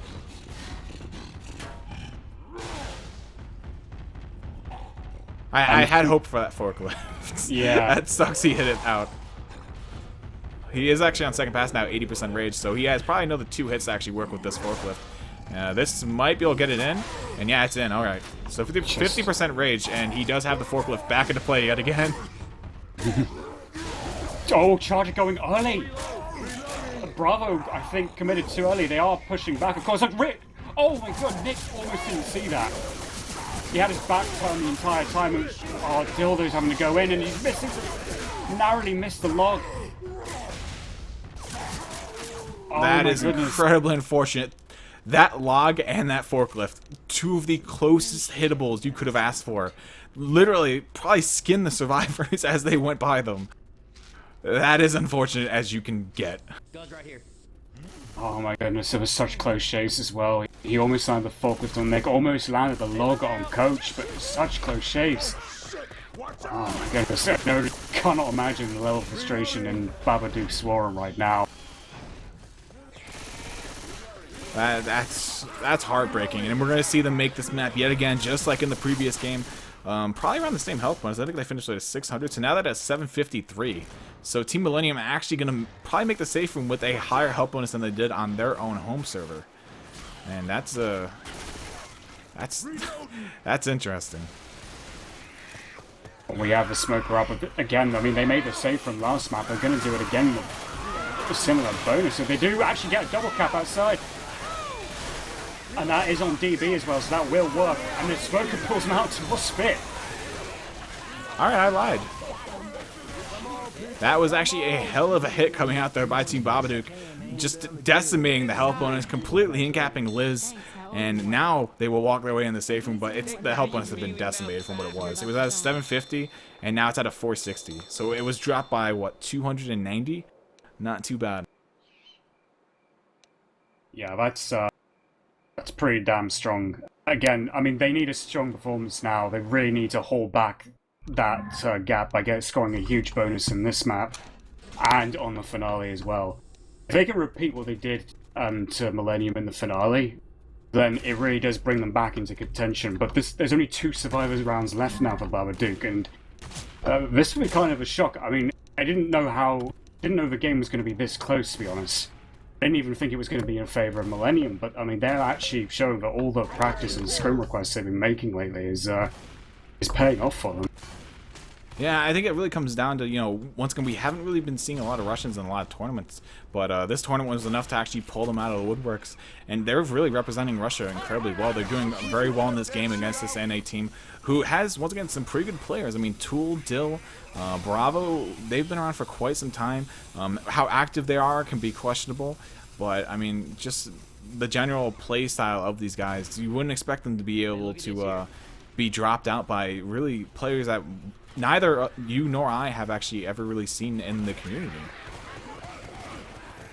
Yeah, I mean, I truthfully haven't really followed much of the Russian community in the past few years, so it's quite possible that there are some players who surface now and then and actually prove their worth on the big stage. It's probably the case that we're seeing here. I'm just not familiar with all the names, essentially. But there is a jockey landing in front and a hunter landing on Rochelle as well as a double boom. Indeed, actually, we'll see a lot of common damage coming out here. Actually, the survivors not being able to clear themselves that efficiently, and they're going to end up eating a couple punches by those common as they make their way through them. So, yeah, we will see them continue away until the trailer park up ahead here, though. Another tech will be looking to gear up as well. First spawn will be a spitter, and then a charger, boomer, and the forward spawn will be a smoker. So, once again, a big hit here. A lot of separation potential with this 2-2, even though it's just a smoker and charger. Charger does whiff, though. Tongues was also cut almost immediately.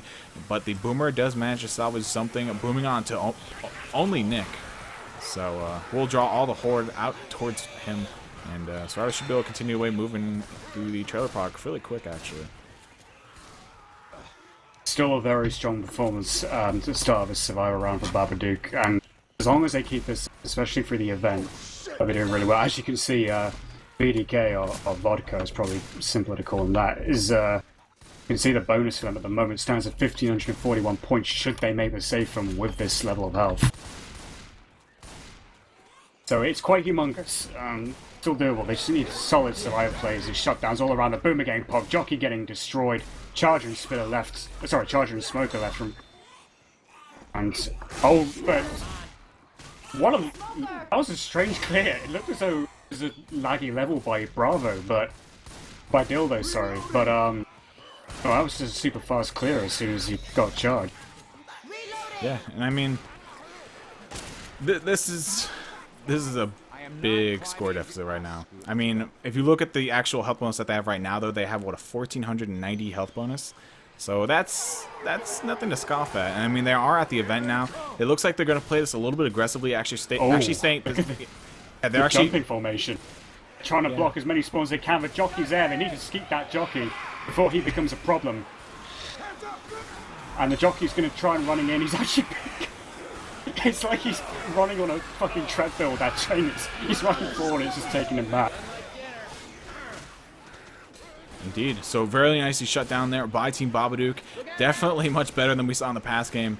And they are going to continue their way through the event here. And hopefully they can keep it all together until the tank. I mean, this tank, if you think about it, it's a wide open area. There's not really much to work with. And like we saw, some good early chip can come out from the survivors, especially the scout, or the op, I should say, in this case. So we will see what they can actually do. Anyway, comes the smoker, boomer, and a charger behind. Oh, the charger did clear though. I mean, it did land a charge, but obviously no death charge going to happen there. Quite a bit of damage though on Cause, I believe. She got some of the split damage on her. Weapons over here. Indeed. And we will see the survivors currently all sitting around that 60 HP mark, except for Blubs, aka Bravo. He's up at 72, but we have 3 survivors at 60, 64, and 56. So it seems like 60 is that popular number to kind of hover around for right now. And they're going to continue to push the way up here. There's going to be a little bit more hordes still trickling in. Smoker does land on Nick on the side there. Jockey gets meleeed and shut down. Oh. And it looks like the Hunter and Spitter are not going to find any real salvation here to actually go in with. A Tool, however, suffered quite a bit of friendly fire damage. They just had tab open at the time and saw a chunk of it go right down because of one misplaced shotgun blast. But he's actually committed pills because they did pick up another spare bar of pills somewhere. Hunter landing on... I think Tool's going to be the tampon here, but Rochelle was in more spit. I was not realising that the spit spread actually is on top of the barrels as well. Indeed, and Dill will actually go for the draw count here, and he does manage to land it. So that's a witch very quickly handled by Team Babadook. And yeah, I'm kind of surprised that Kaz was actually standing up there on the barrels. I mean, you saw the sprite of the spit spread up there. So obviously that, the spit is active in that area. Not too sure why she decided to just jump up straight in there and then land back down in there. But regardless, another attack coming in here. Dill quick to make the clear happen on that smoke, but he eats a pounce in the retaliation of it.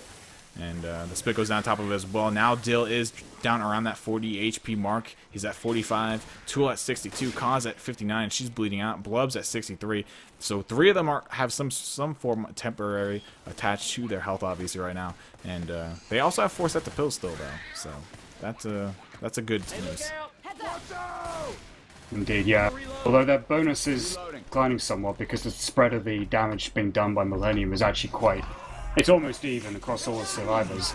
Oh, there's a charge though, and a spit, and a jockey at the front as well. They're having trouble clearing Coach. This is not what Babadook needs. They need as much bonus as they can get getting into this tank, and Coach goes down. Yeah, the Spitter actually just not letting go of Dill for even a portion of a moment. And does end up getting the end cap with those scratches on him. And now tank up in the hands of Rest for Team Millennium. And this could definitely be the deal breaker. I mean, the health bonus as it stands is at 645. If they were to make it right now with this health bonus, they'd claw back 185 points. Wait, is that correct? Yeah, it is right. And that's really nothing in the grand scheme of things. Because look at where they are right now. They're what, 2,700 points behind? And assume they make safe from, say, it adds up to like another 500. That's still 2,200 points on the finale to make up. I don't even think that's mathematically impossible. In fact, this game might be over. It might be, but we just have to wait and see what happens in the finale. I mean, Team France proved that, you can actually get a wipe with that tank on the finale and then make enough to come back. So we have to wait and see what happens there. Charger, Jockey trying to go in, but they can't do much with that. This tank does have the forklift in play. He is going to LOS himself, though, and go down to second pass. The thing is, though, that Millennium have such an advantage here, not just for the points, but because of the way the bonus is for Babadook.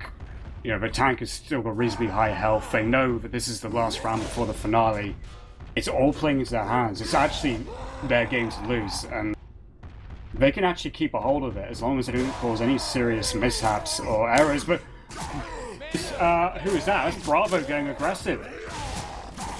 And the tank is trying to use that forklift. And Ellis gets pulled away. They're trying to. Oh no, the forklift, the log's there! And that's Dildo down. Oh my goodness, Dildo was ran towards that log. Tank is going retreating for cover with 3k health remaining, but oh my goodness, that was a misplay there. Yeah, that was some really good outside coordination, though. They were able to open up the spawns by pushing and making the survivors kite in a certain direction. And the Smoker and Jackie were both able to get the spawns over by the log, and then the tank was able to obviously capitalize on top of that. But unfortunately, he ended up hitting the log away afterwards. But now he's forcing Rochelle back behind the trains here. He's going to miss the second punch as well, and she gets out without getting punched. But this tank still has 1500 HP, going in for another rock now, it seems. Actually, no, he's just going for a corner, or at least some sort of punch, it seems. But Rock will go out, not going to find a target, down to 500 HP. Does land a punch on Rochelle. This could actually result in an end cap, down to 223 HP. And actually, he gets killed off before you can get that end cap on her. But this is absolutely devastating for Team Babadook, because now their bonus is going to be lower, even if they reach the safe room. Whether they will reach the safe room or not is another question entirely. They still got about 2, maybe 3 hits before actually making it to the end. Yeah, and Rochelle's actually down to 1 HP now, incredibly slow with this limp. And Spico's down on top of that, that's going to end cap Rochelle. Coach does manage to back out of it in time, though, and he will start to pick up on her. Smoker on the outside of this warehouse, looking for a separation pull onto Nick, but he gets deagled in the face by Nick. That being Bravo, so nice shot by him. And they're probably going to encounter 2 more hits here still before the end of this map.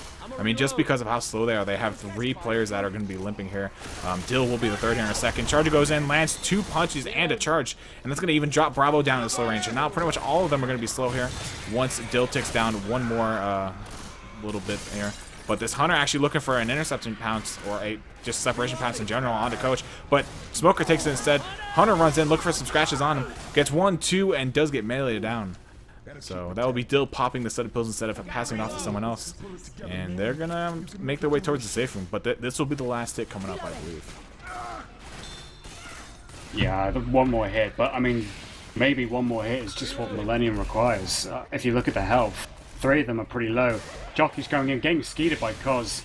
Spitter actually missing the spit. So it's really just 2 SI now. It's just the Boomer and the Smoker. And that gets popped. It's just the Smoker now. Can't really do much on his own. But they need to be careful they don't separate too much, because they don't want to suffer an embarrassing end cap, like a few feet away from the safe room. They could just go in the safe room if they wanted to, but they're taking their time. They want to be absolutely sure the SI are dead. The charge is coming in and lands. Freaking Dill going for the level. He could have just gotten the safe room, but they do manage to make their way into the safe room on the map. So they're going to make it with the 800 distance. A what is that? 56 health bonus? 56 bonus, yeah. They sustained, as you can see, the enemy team scored 755 damage. Of course, that doesn't negate damage they sustained when on the ground. But in EQ, with the scoring, you can basically make the survivors reach the safe room with 0 bonus if you strip them of all their perm health, which is 100 times 4 survivors, so 400 perm health, and 133 temp health. You strip all of that away, and that's 0 bonus for survivors, even if they make the safe room. So the fact that they suffered 755 is actually kind of almost miraculous that they got anything away from reaching the safe room, basically. If they can make this happen, this will be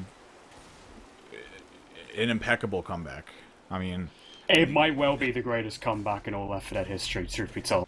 I mean, this map is most certainly worth the points. There's no doubt about it. I mean, it's an 800-point map, so what do you need? You need 600 health, and the map's worth 1,600.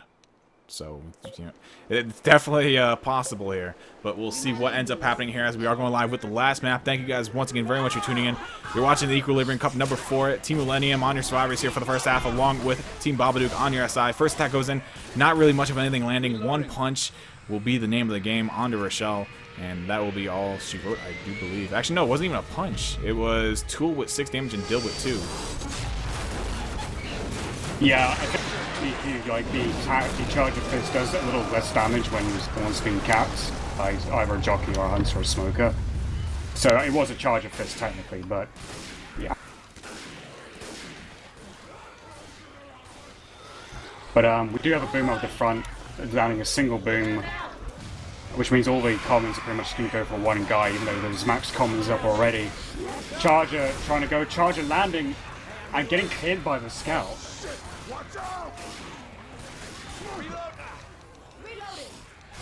I'm really interested to see these tanks, because the tanks on this tank on the last game was crazy on both sides.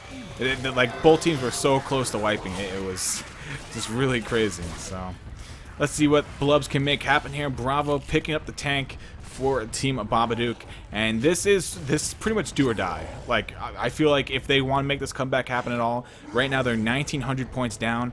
Like they need to make a wipe happen here with this tank. They can't let them make any more distance. Oh, that was a charge that's back as well. It was also charge. Jockey does get destroyed though, and it's Bravo who's bringing his cars in, and he's got 4 to play with. Like they got One is scout, really though. Oh, that almost rolled back onto Nick.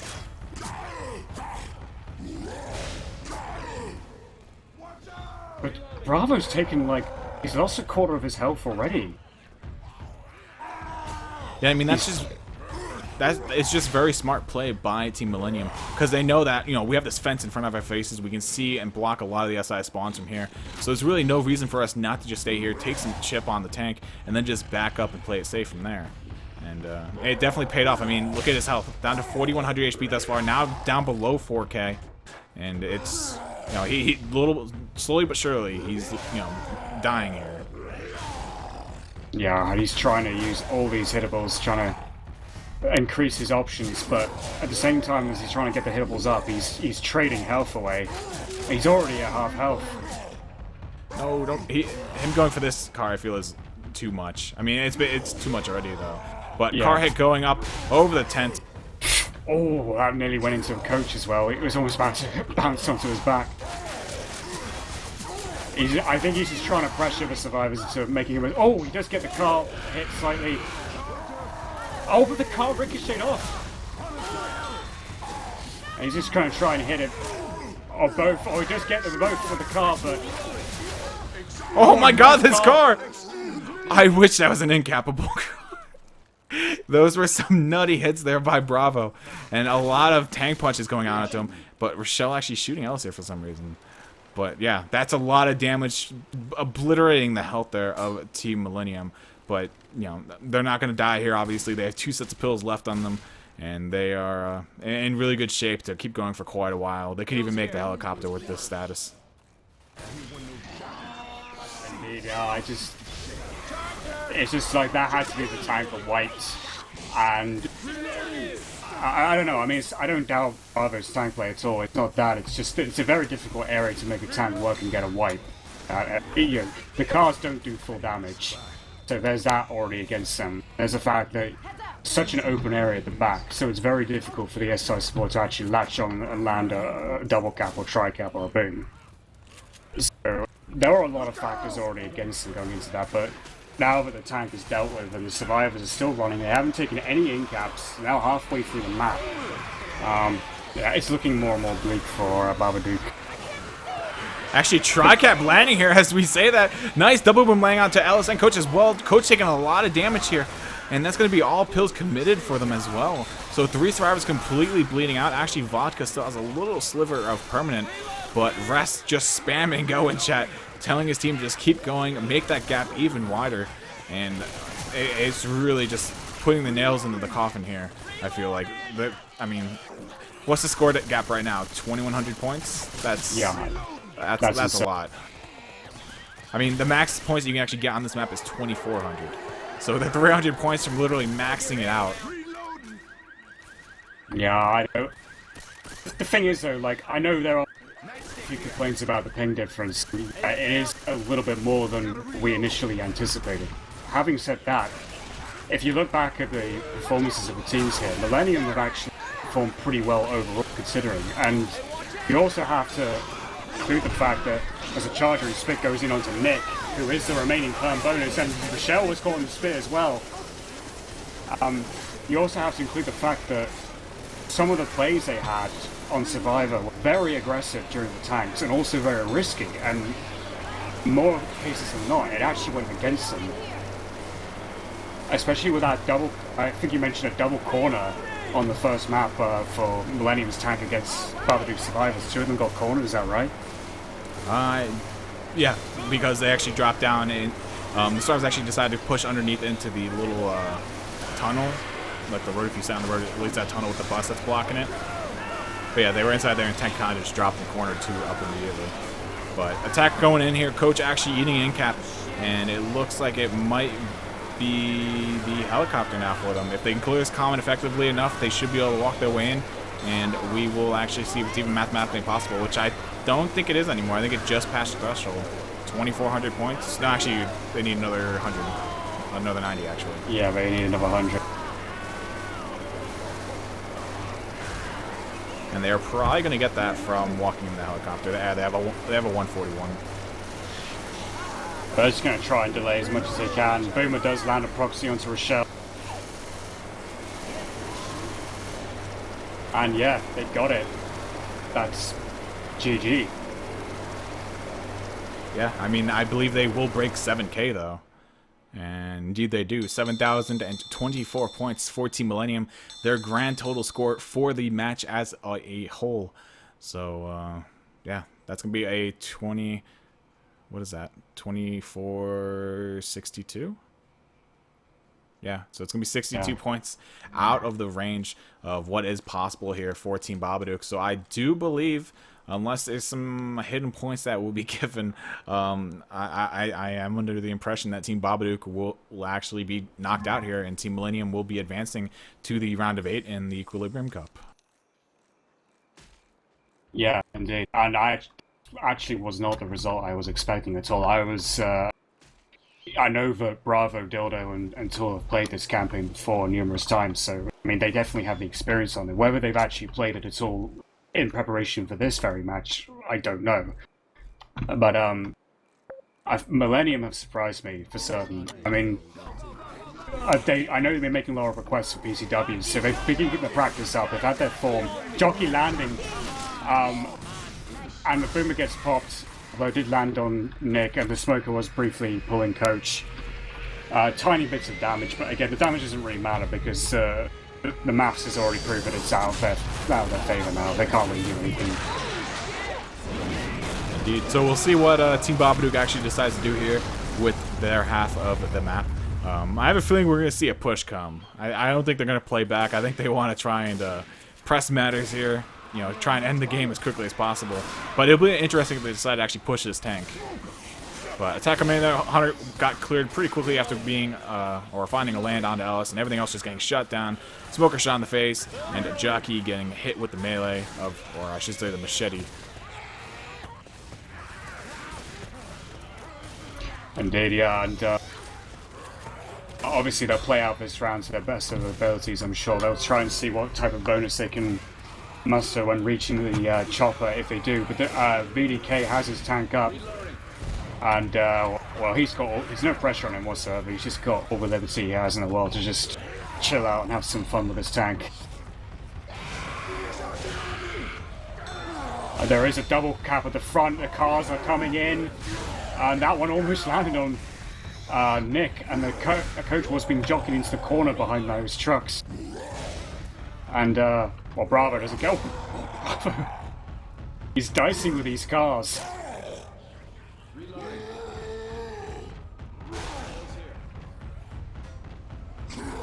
And as the cars are flying in, they're still staying forward a bit. And Bravo just get pulled by the Smoker. Car is nearby. Bravo's actually pushing the tank. Coach actually got hit by the car. Dill there. Oh, he does get hit by the car, actually. And he has a scout as well, so now he's in the tank's face with this scope. Gonna go ahead and throw another car at him, and another one. Actually, no, he misses the punch on that one. Goes and repositions, hit the cars again at Nick. And Bravo just eating these cars. Oh, Bravo being aggressive as we know him to be. And this jockey's coming in from behind. He gets a dead stop though. And again, like, Bravo's just shoving that jockey around.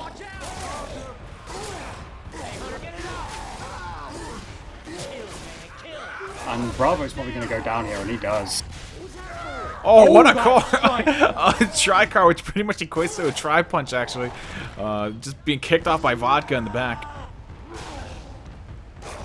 It looks like another car will be coming out. Bravo gets hit by it yet again, but the tank does end up dying, actually, and Kaz and Tool both sitting with green HP, but Dill and Bravo both on complete bleed out here. 1 pill left, and they're going to go ahead and pass it over to Bravo. So we could actually see them make this map with a higher health bonus than Team Millennium made it with. But once again, it's pretty much all said and done. It was before they even left the safe room, actually.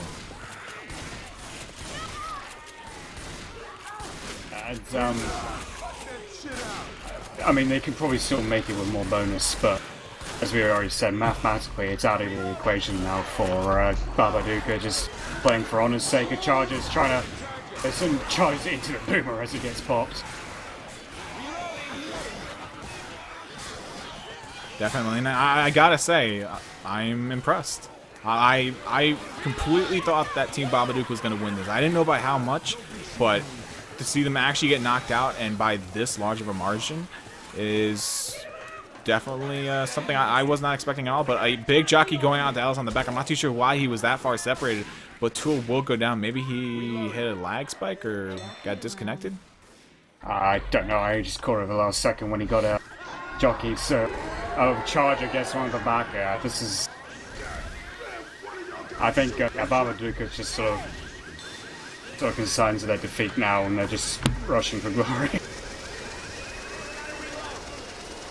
Dill and Rest throwing out the GG, well played. People starting to disconnect, and it looks like that is all that they wrote for this game.